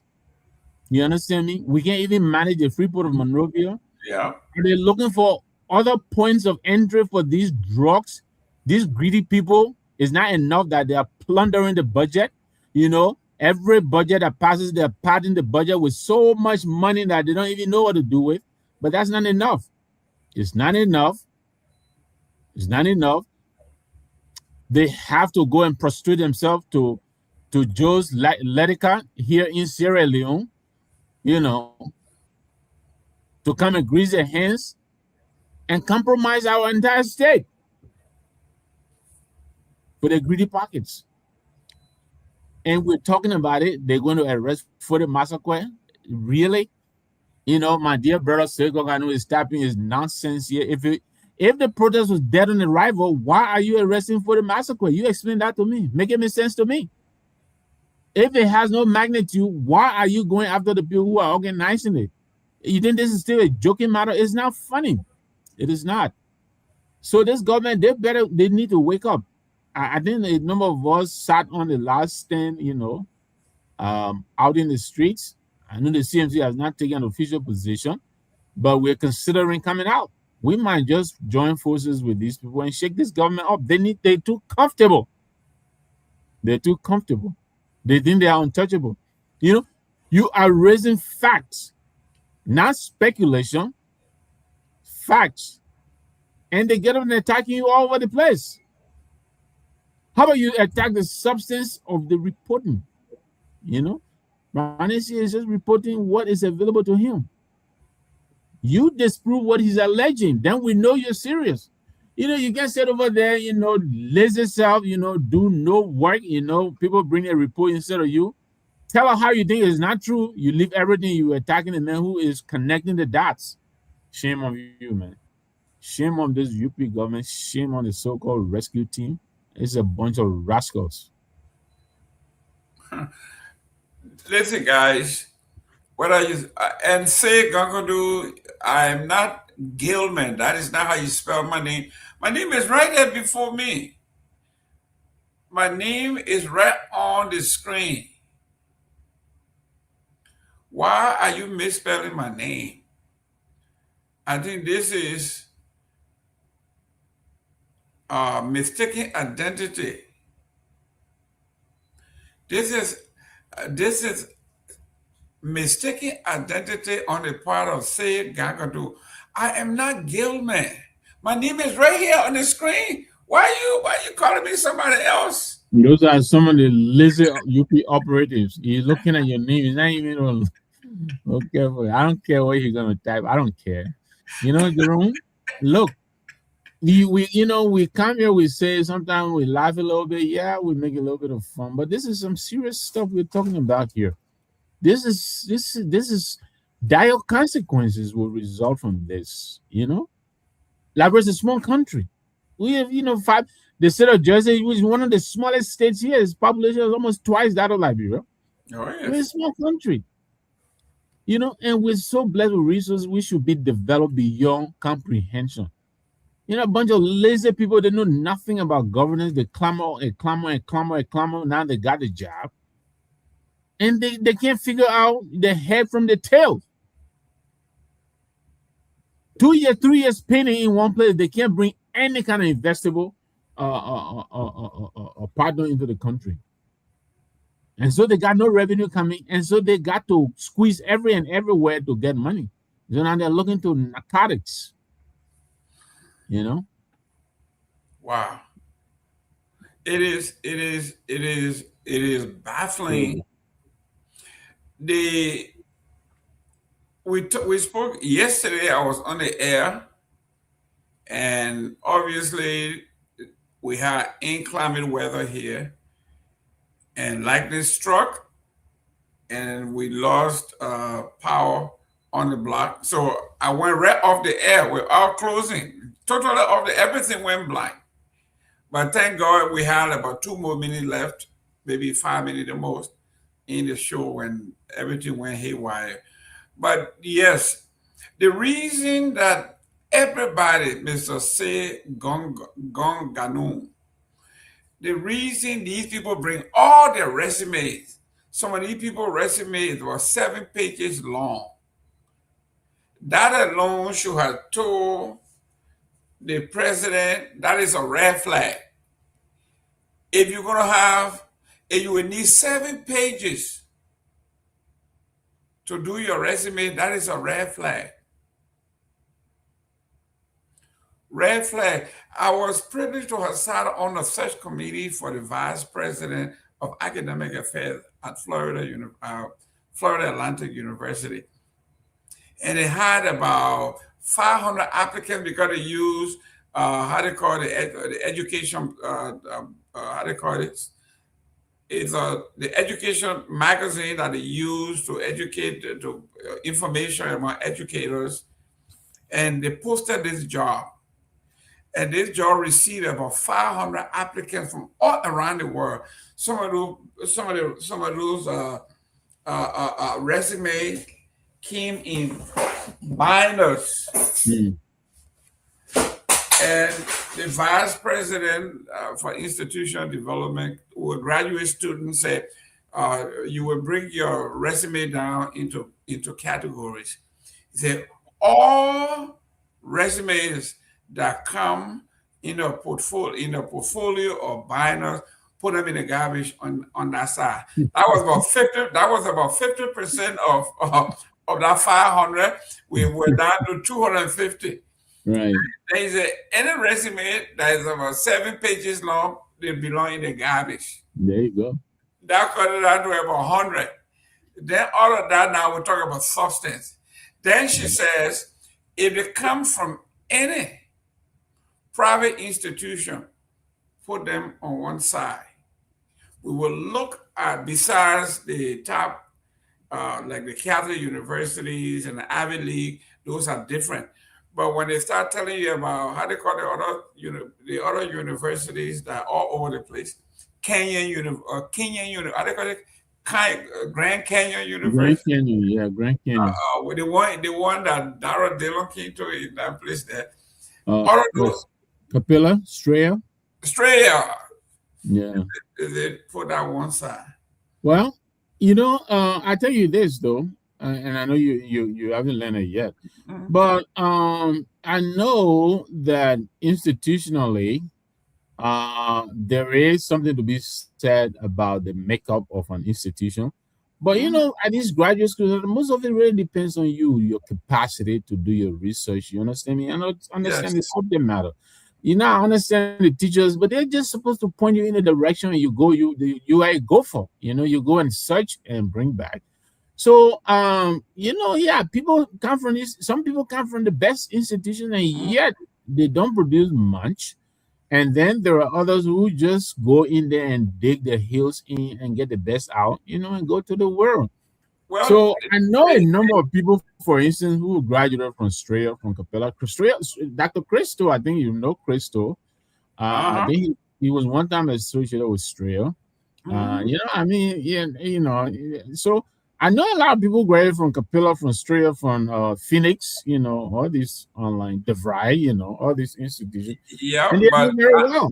Well, that's fine. I'm not disputing that. What I'm saying, I'm telling you what the instruction were. Right. For instance, if you have somebody that graduated from St. Mary's, right, or St. Joseph's, and they come, you know exactly where they're coming from. You know what they're capable of doing because of the institutional development and the reputation. These institutions have been around for hundreds of years. So for you to have been around for 100 years, you got to be doing something right. So those are some of the things that they consider. Then they put premium on the state universities. University of Minnesota, University of Florida, University of New Jersey. Those are top state institutions that you look at. But anyway, that's how they did it. And then finally, there was the young man who got the job, the lady that got the job. It came down to two people. I still remember the lady's name. She came from the University of Maryland. And this young man came from Harvard. And both of the resumes were 2 pages long. And obviously, I remember this woman's name. Her name was Jane Matanzo. Both of these people came in with the two finalists. Finally, came in to do a presentation and all of that. And since we were graduate students, we have done everything, and they were down to the two, so we were not allowed to be there. But we would watch it on the big screen in the cafeteria, and they were doing their presentation. And this kid from Harvard got a master's degree in education, leadership, and all that, and did a lot of work.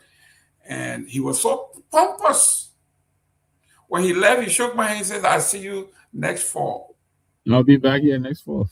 Yeah, he said, "I'll be back next fall." And I looked at him, I said, "Have you been selected?" He said, "I will be." So we said, "Okay, great."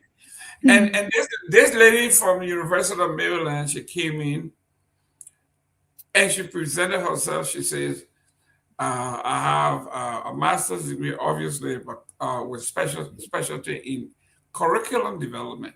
I've been teaching for 20 years. I've written so many books. I've done this. I've done this. I've served on this." I mean, when she went through her stuff, everybody in Georgia had the experience. And she had been designing student, student teaching manual. I mean, this one have done it all. And I mean, everybody, when she left, the vice president said, "That is our woman." I'm your boy. I'm your boy. Yeah, he's still coming. But I'm saying this to say, this woman came in and said, "I'm from the University of Maryland, PhD, blah, blah, blah." She said, "But my specialty is curriculum development. And I did this, I did this." You look at her resume was just a page and a half. Right. But had everything that the university wanted. So all these people that came with there were some of the banners, they had a resume, they had photos of the project they were doing, photograph of a legitimizer. I mean, all kinds of, who is going to do this to other folks? So I'm saying this to say, when the president hires you, hopefully he's not hiring you based on your resume in a binder or who got the biggest binder. Hopefully those who are doing the vetting will look at the substance of your resume. The reason they hire you as a chemistry teacher is to produce students to understand chemistry. I don't think you went there with a resume with a binder and say, man, listen, from Liberia, this is what I did. All that means absolutely nothing. Can you teach this subject matter? Yeah. And not, when we were growing up in Liberia, the teacher would say, I gave the test and nobody passed. I'm a tough teacher. Yeah. In America here, if you did that, you would be fired. If you were teaching and no student understands what you were teaching and they all fail, it's not on them, it's on you. This is how backward it is in Liberia, our system. As a matter of fact, your evaluation is based on your ability to, for at least 85% of the students to pass your course. But I beg your pardon. I want to get off topic a little bit, and I had a call coming. I have the call rolling back. I think he wants to make a contribution. Okay. And I know when the guys coming, we'll do it a lot on the drug issue because right now it is the topic and we have to keep talking about it. But let me say this real quickly. There are two things I wanted to talk about quickly. Two things are happening in the legislature right now, and the CMC is trying to highlight these, and we want to bring it to as much light as it is possible. One is this scurrilous attempt that they keep making, to increase the seat in the legislature from 73 to 89, 16 additional seats. The CMC issue is a guidance, an advisory.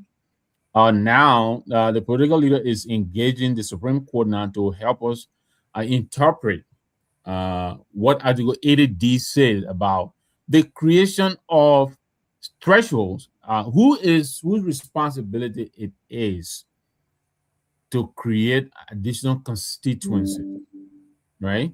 That very Article 80 gives the responsibility of creating additional constituencies to the Elections Commission. That is by law. Mm-hmm. Now, there is a sequence of activities that are supposed to happen. One, after every 10 years, a census is supposed to happen. Right. When the census happens, the legislature receives the census. Based on that, they will then set the threshold for a constituency. And then right now, we're still going by the 2005 or 2011 constituency of not more than 55,000 or whatever that is. 20. Exactly. They will give the Elections Commission the authorization to create additional or to do demarcation to accommodate the increase in the size of the constituencies. The Constitution also imposes a 100 limit. The constituencies in the Republic of Liberia not to exceed 100.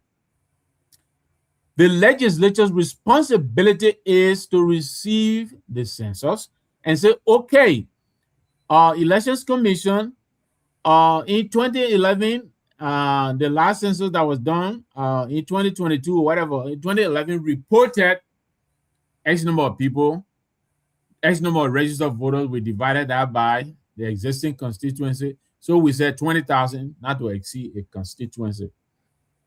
But now the new census report is such and such. So now we want to increase that number either to 50,000 or 30,000 or such and such and such. And they pass that to the Elections Commission. The Elections Commission would then go ahead and do the demarcation of the constituency. They might either decide to increase the constituencies required for a seat or create additional seats, but not the legislature. But the legislature has taken upon itself, and they have given this to a committee headed by my friend, Brother Remio Quio, Tiro. I used to call him right now. I'm not sure if we're going to call him. But they went behind, their back rooms and came back and decided they need 16 additional seats. So the CMC is cautioning the legislature, and we just want to understand what the Constitution says. And so we have initiated an inquiry in front of the Supreme Court.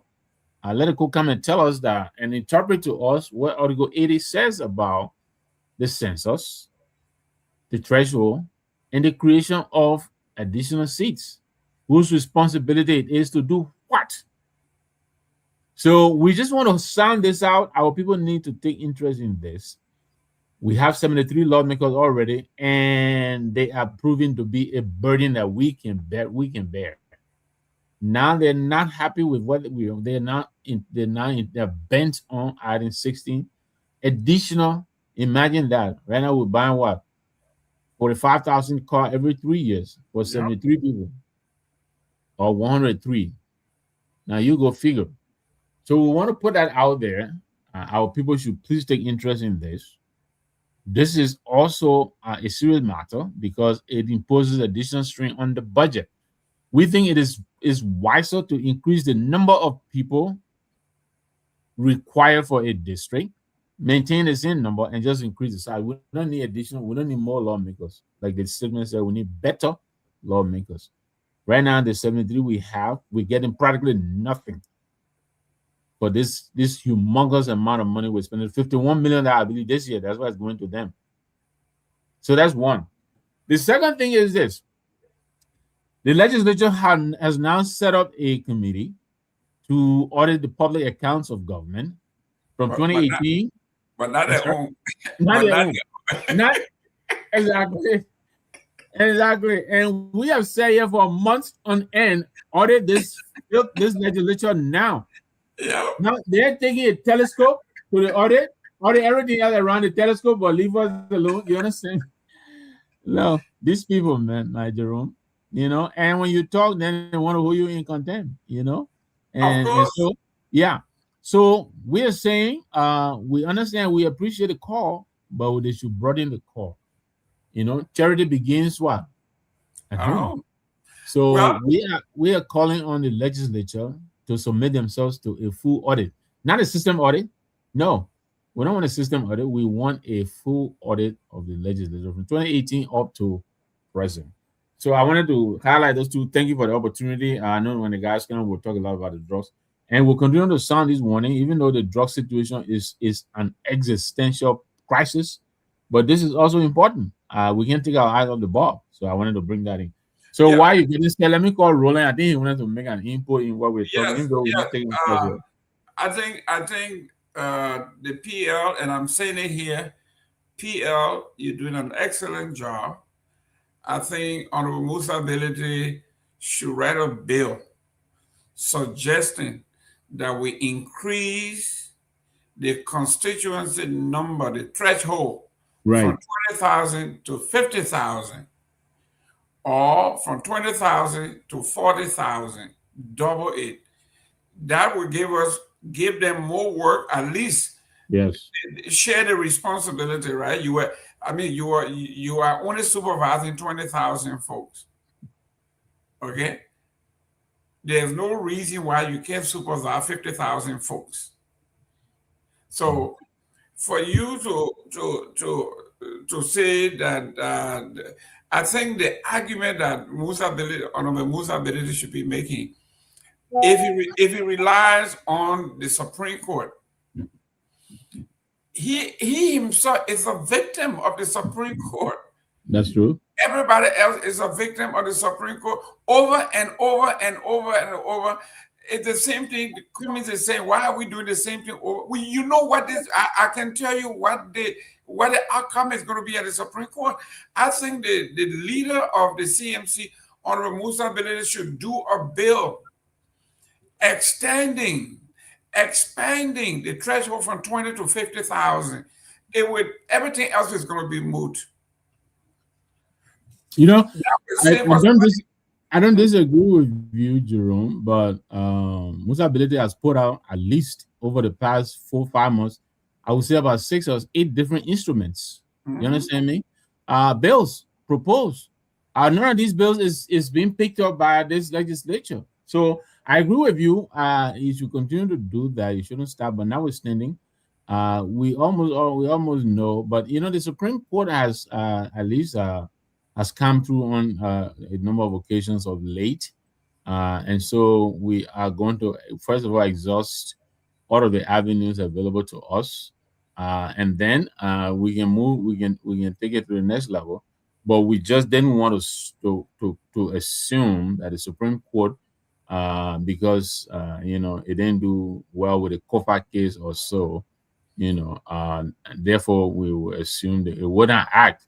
That cannot be an argument if we were to go to court that, you know, we didn't come because we felt you were not going to act on it. So we want to exhaust, you know, all of the avenues available to us before we move on to the next level. Well, I agree with you. You know, you are a numbers person, and I keep saying this, and I will say it.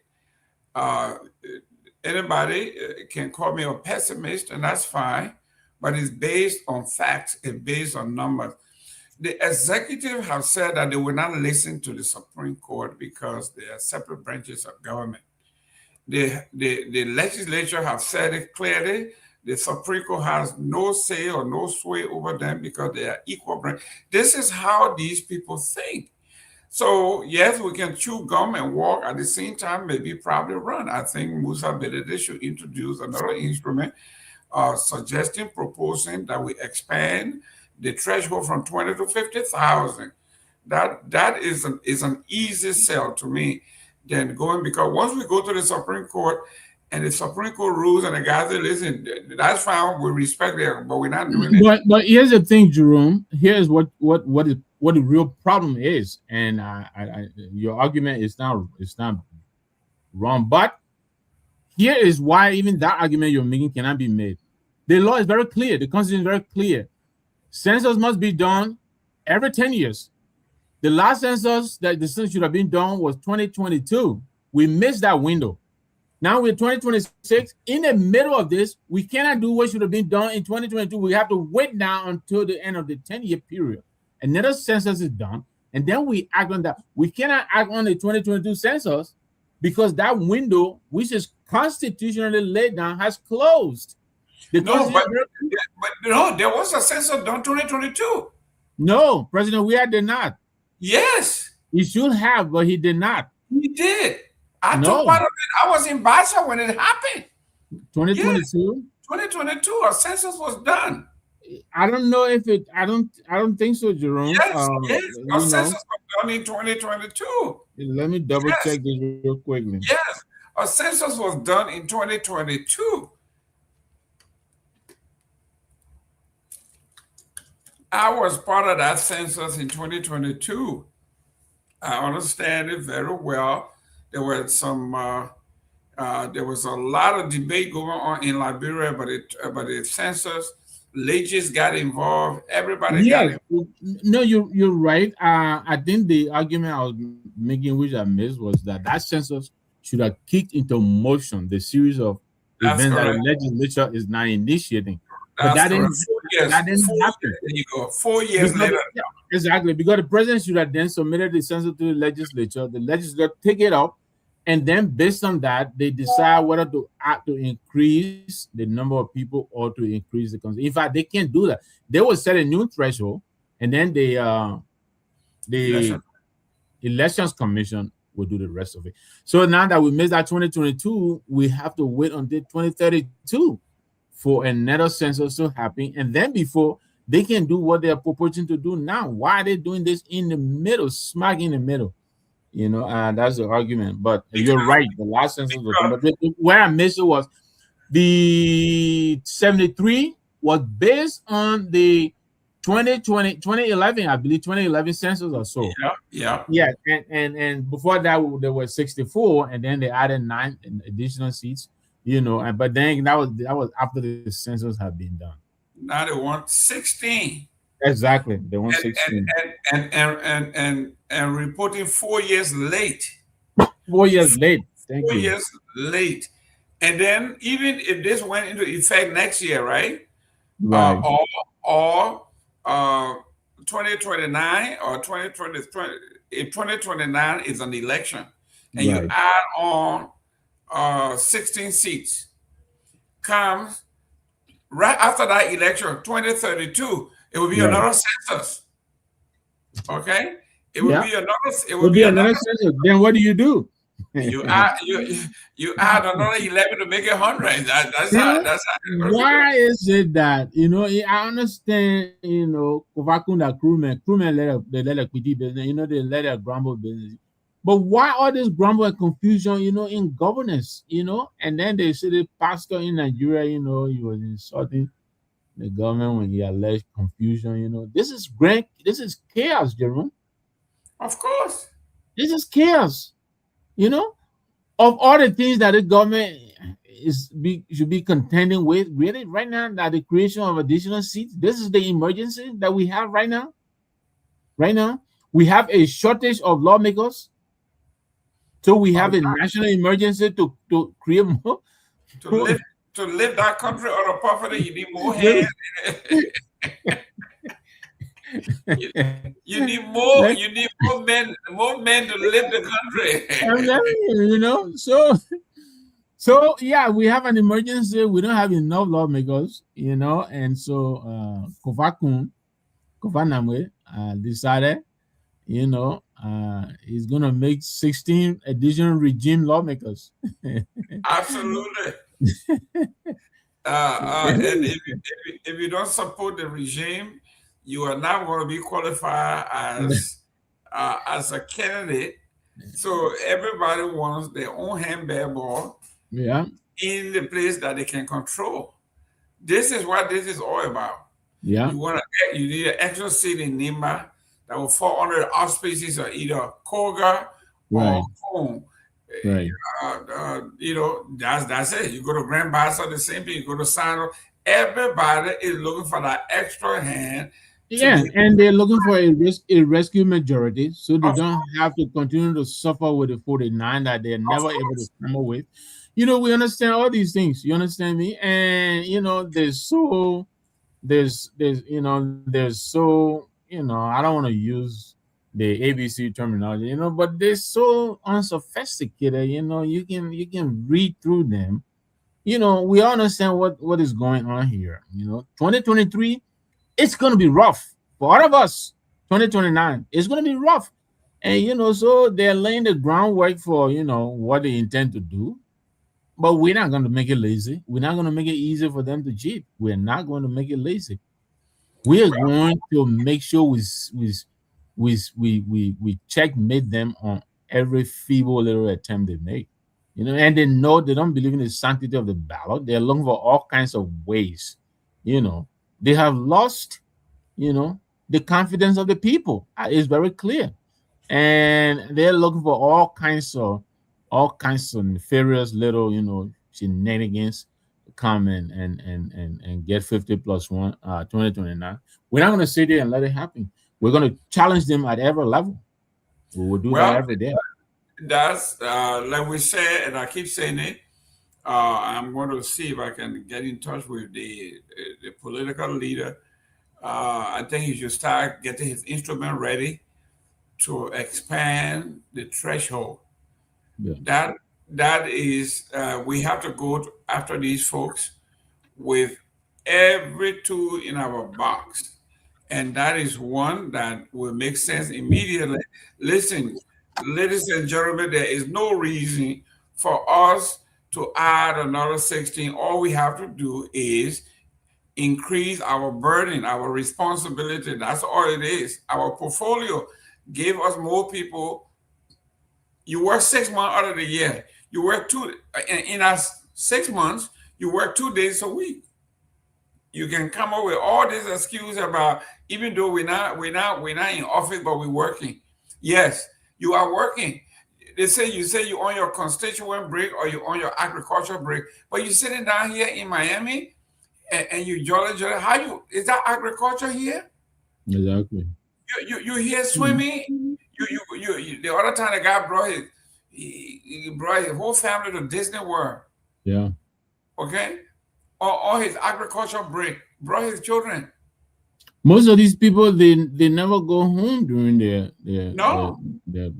I mean, I remember back in the day, the TWP fellows, you know, almost all of them, you know, had a little farm, you know, and that's why it was called the agricultural break. They would all go on their farms, you know, make sure, you know, their little piglets or little chickens and stuff, what they were doing, you know. But our guys here of today, you know, they don't even go back to the constituency, you know. They get a break to go in Lana in Florida or wherever, you know. That's what they call it. That's what they call it, break. Yeah. It's agricultural break, really. You know, they go and they're taking photos, and I'm not being specific to anybody, but if you look at the photo with Yamin, with Lamin, Yaman, whatever you could call him, you know, that's one. You know, but you know, just make sure you don't forget your constituency, because why? When you go back to the constituency, you get to listen to the people. They tell you, if over here, you know, these people, you should see them, you know, and I really pay attention to the Tea Party, you know, these people, they go back and their constituency would tell them, their constituents, they would tell them, oh, that stuff you're doing in Washington, we're not about it, you know, you need to go back there and, you know, you have to stay in tune and in touch with the constituency. How do they even know these monies they're giving them? How do they know to make the right appropriation, you know, for the people? These people, I think they get $150,000 each or something like that, you know. How do they determine what the people really need? Most of them are so out of touch with the constituency. You build bus stop. Yeah, of course. You build your bus yeah, stop. you build money bridge, right? but listen, this is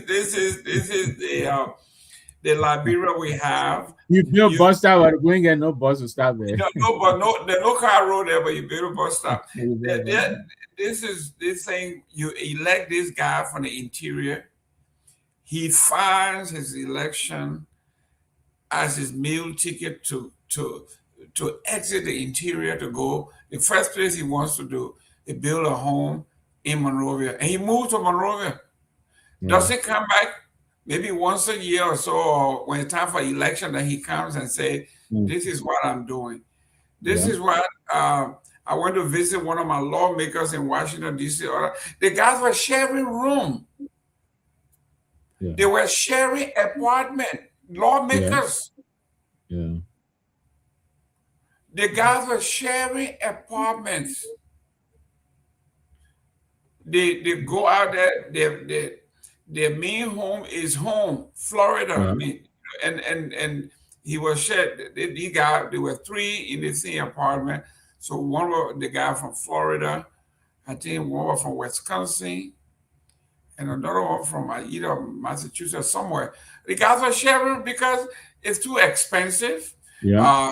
The government, you know, they want to be good stewards of government money. So they did everything they could to make sure that on the weekend, our representative Brian Matz, he's here basically every other weekend. You know, why do you think Joe Biden was commuting from Springtown to that's what it was about. On the train. Yeah. So you know, that is what you're saying. Jerome, please let me put Roland. Man, I called you earlier, man. You were locked up. But hold up, you're live now. Go ahead. Oh, okay. Good evening, Mr. Jerome. Go ahead, Chief. Yeah. On my call. I just want to pick back on what Mr. Gayman was talking about you know, people resume and trying to link this thing to this kind of school or they went to. I want to pat on the default with him that it is not because of the school they went to, that's why they are performing poorly. Because these schools were created by the Americans. When you go to the majority of those students going to Grand Canyon University, Phoenix, Capella, and all the other schools, they are American people. They are not just Liberian people. But our people, for example, the justice ministers, people like, oh, he one of the brightest among the Liberian people. He went to Harvard. But guess what? When he went to Liberia, the Supreme Court told him to do the rightful thing, and he came and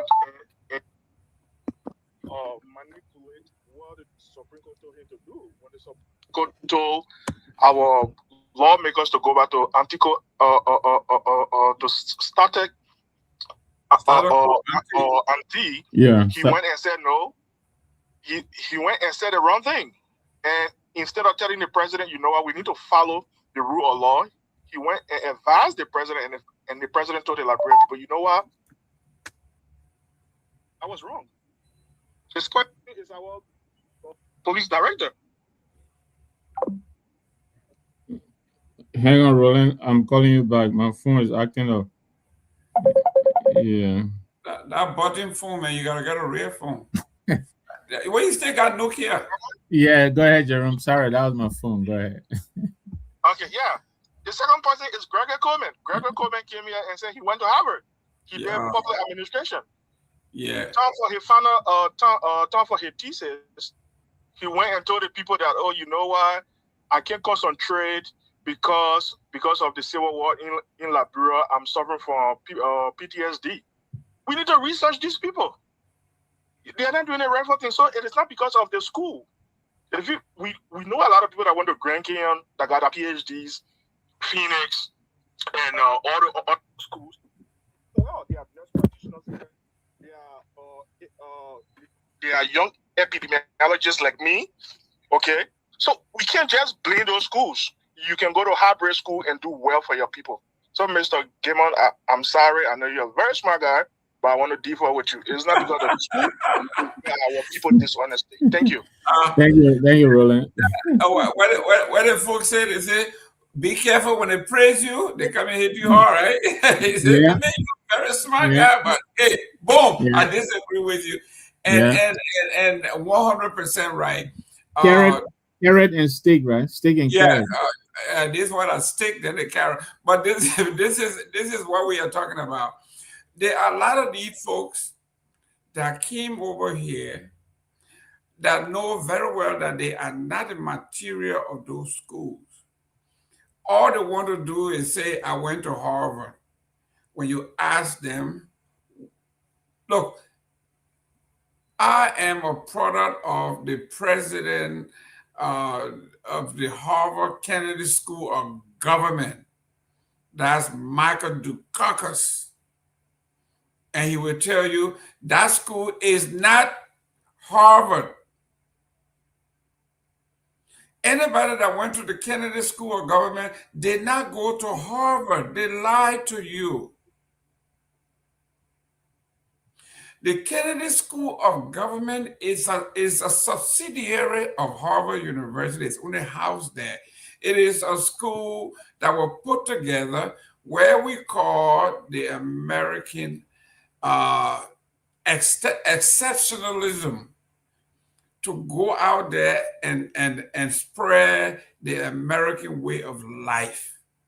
Nobody in Liberia will ever tell you that they went through the process of being admitted at Harvard and got the scrutiny with their GRE score and everybody else and were admitted at Harvard. That's a lie. Nobody ever did it.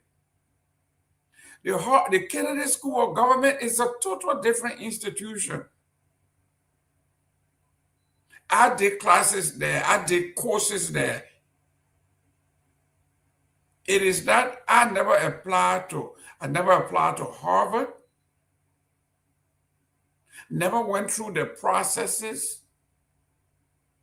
The Kennedy School of Government is a school that was established to spread the American idealism. So you can enter that school, You can enter by recommendation of a government, your portfolio of your minister, of any department head that you want to do. You want just the title. But don't let them say they went to Harvard, they lied. The Kennedy School of Government is housed at Harvard. To enter the Kennedy School of Government, you do not apply to Harvard. That's a lie. Fact check me. Go and check it out. Everybody that have gone to Harvard, the Kennedy School of Government, tell them where do they apply. You get there, some of the courses, some of the classes there, they will tell you if you have been a CEO or in managerial position for 10 years, this is your track. That qualifies you. So the people in Liberia know that when you mention the name Harvard, all of a sudden you should be put at the top of the food chain. They know this because we are gullible. I know two top Liberian lawyers. One was actually Supreme Court Chief Justice, a Justice Associate, graduated from Yale Law, took the bar exam 7 times, couldn't pass the bar exam. Went to Liberia and became a top lawyer and wound up on the Supreme Court. So yes, some of these guys come to these schools and they get their certificates, and then they go to Liberia and shove it down your throat. So you think Oscar Pewee, you think he would have been competitive to do well in the Americas practicing law? Why do you think he chose to go back home?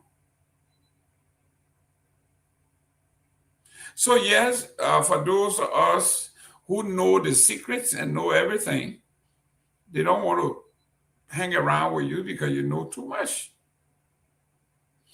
But Oscar Pewee or Gregory Kromah cannot come to me and tell me anything about he went to Harvard.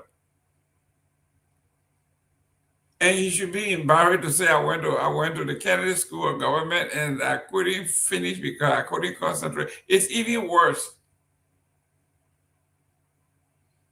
But that's what you get. In America, they say GIG, or garbage in, garbage out.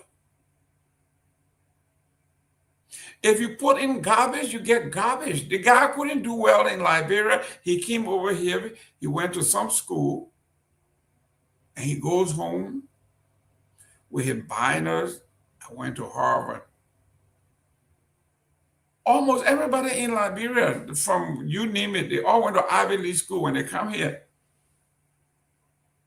Look at their products. Look at your country and see whether those people are anybody. The reason we talked about the discipline of separating the sheep from the goats is these people are looking for schools where people have overperformed year in and year out for 200, 300 years. That's why most of these schools, not that they're not good, but they have not been around long enough to prove that we should trust them, that they will still be here. A typical example, last month, they said in Liberia, they closed 89 higher education universities in Liberia, 89. I don't know, Victor Namo, you're in Liberia, did you have that many universities in Liberia? They closed down 89 universities in Liberia. Jesus Christ. So if you were in Liberia and you had a guy who graduated from Cuttington and a guy who graduated from LU and then another guy who graduated from a Gayman Institute of Technology, you know, a beautiful name now, Gayman Institute of Technology. But I'm having the classes in my bedroom or, you know, in my living room or on the piazza or under the tree. But the name and the certificate look real good. When you look at the certificate, you say, yeah, this is cool.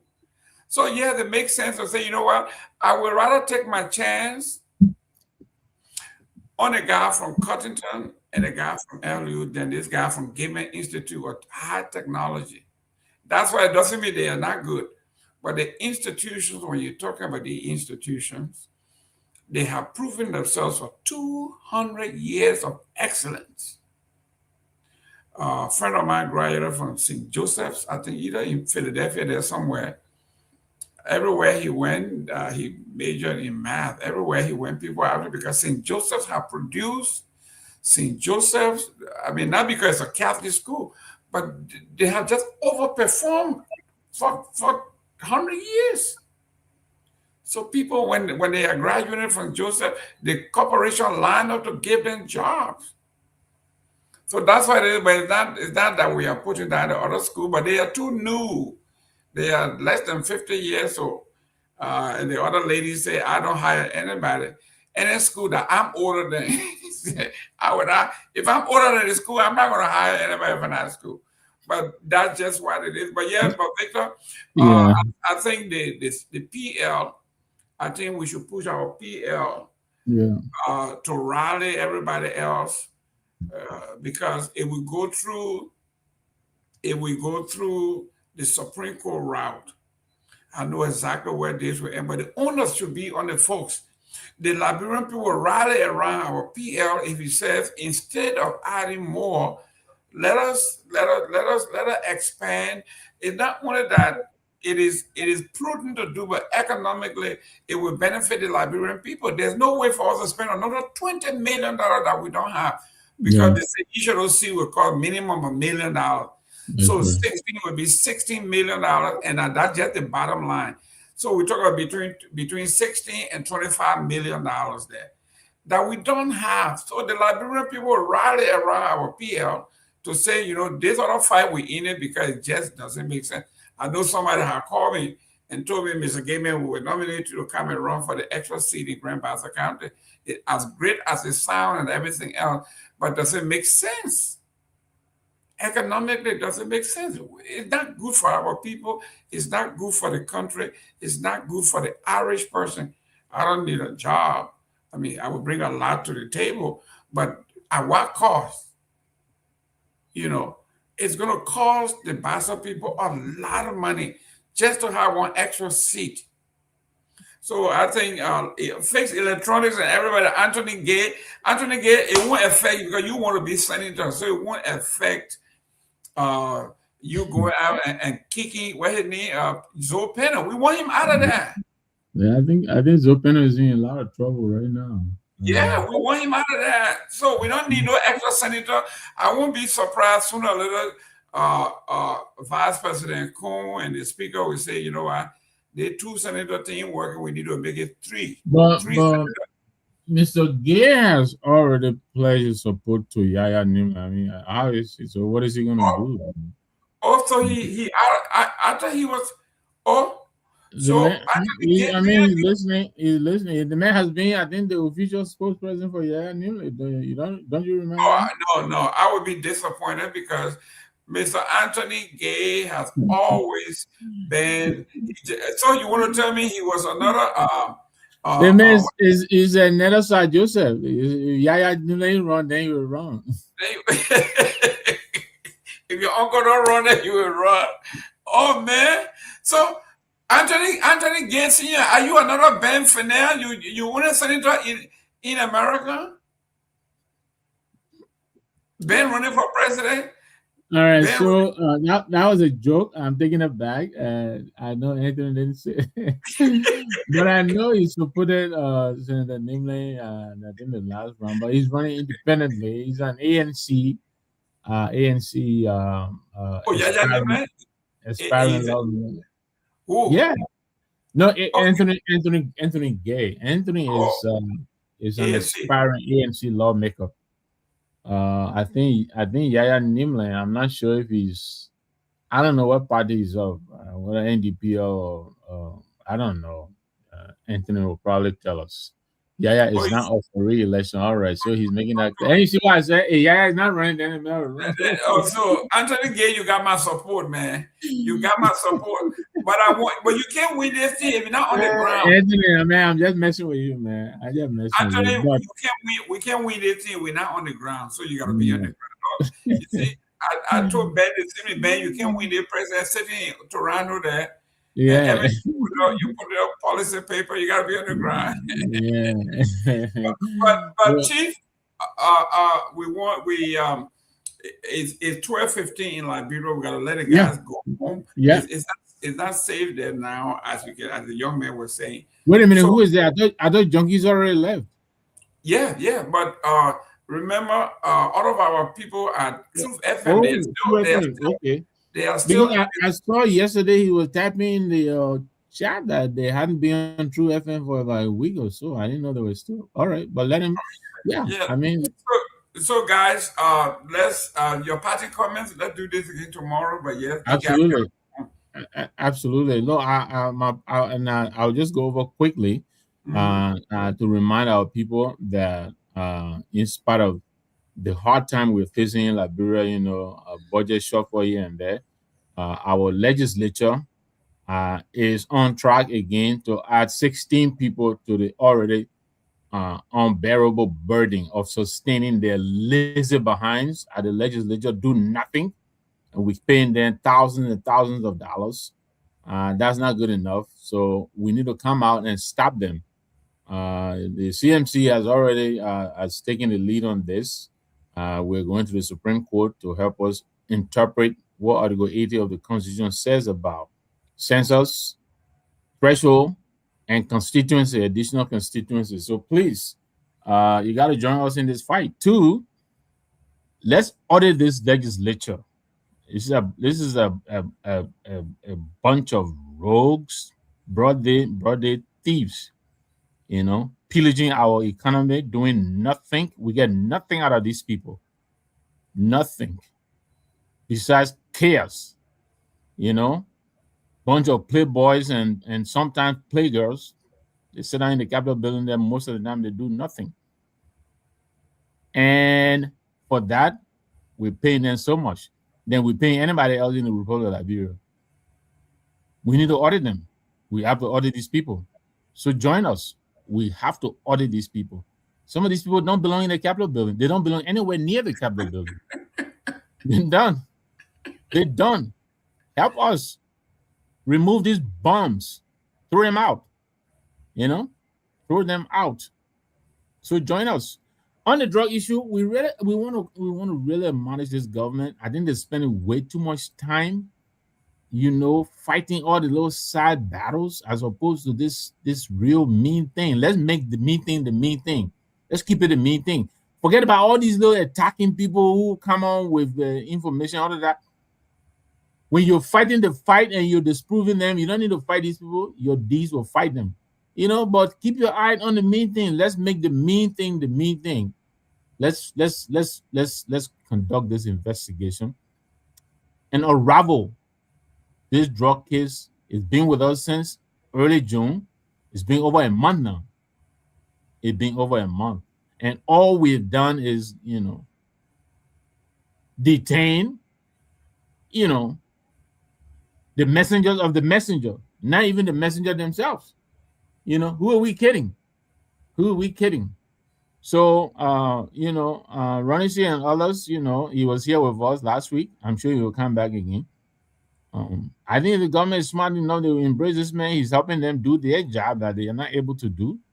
Instead of trying to fight him, I think we should try all of us put together and find a way out of this. Unfortunately, this thing will attract a lot of people will fall into this. A lot of people. So, but it's been good being with you here, Jerome. Thank you for all you do. You hostess so ably our cathedral sisters.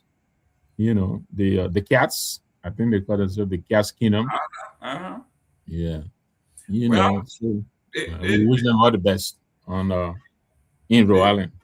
Those ladies, I mean, they are all accomplished women. From Cathedral, you heard Theola Gibson. She's a nurse practitioner. Hawa Masale she's a nurse. She's a MD. She's everything. She went down the track. She did everything the right way. Right. The other lady, Ms. Jacques, Jack? MBA, accomplished person. So all these women, all these people bring a lot to their school, and they are giving back to the school. So if you are in the Providence area, I'm going to ask my son if he had that time off to attend and mingle with Liberians and see what it is like. He has not been to any Liberian function before, other than weddings, and this would be a good one for him to go to.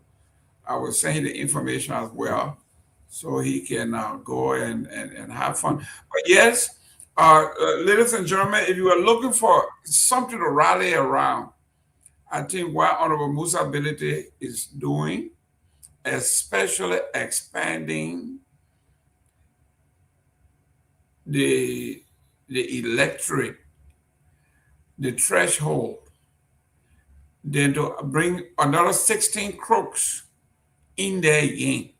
Because you know exactly the last time when you're clean house, I think of the 15 senators that went, only 2 or 3 came back. And we thought, thank God, we not teach them a lesson. But the other people that came, they were even worse than the one we kicked out. Yeah. So changing them is not working. We will just stop them from growing. Jerome, before you leave, I keep telling myself I'm done with the World Cup, but it is getting interesting. My son and I yesterday, we watched the game. France was really, I listened to Salinsa Diba, his analysis of the coaching. He thought the coach, I think you posted that clip and he knows what he's talking about. But France really, they just weren't themselves yesterday, They were not, they didn't seem hungry. From the get-go, zero. They were just turning the ball over. Over and over and over, until Spain found a way and got them. And now, I didn't watch to this game, but I'm glad Hurricane is gone now. I want Argentina to go home. Yeah. So we'll see what happens on Sunday. I will still watch, because I like my sport. But look, today I had a difficult time rooting for either one of those teams. Yeah, I know. For Hurricane to be racist as he was against Ghana and the other team, it is good he's gone. Then we got another racist team like racist country, Argentina. Either way, I don't. Now, listen. If it's, I've said it, and I've been saying it from the beginning. The winner of the France-Spain game will be the champions. Yeah. Nothing is guaranteed, but I think the foolishness that England did today, I don't think Spain is going to allow them. Throughout the whole tournament, Jerome, including yesterday, Spain has conceded only 1 goal. 1 goal. Their defense is really, really stellar. They are very, very organized. Yes. Very, very organized. They don't make no rookie mistakes. And the mistake that most of the teams make,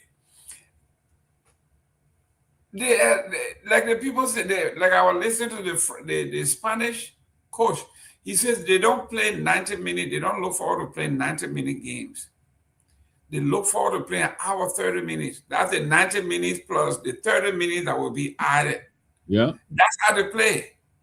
Yeah. So if you come out here being exhausted, you're not in shape, like Argentina scored 2 goals in the last 10 minutes of the game. So the whole 80 minutes, 90 minutes you've been playing. Yeah. You thought, like Senegal up 2-0. Yeah. And they thought they had it. They took all their start. Yeah. Come back. The game is now over. Yeah. So that's it. We're learning the game, but hopefully Sunday will be a great game. I look forward to it. I'll see you tomorrow, Chief. Yes, sir. Have a good one, man. God bless. All right, you too.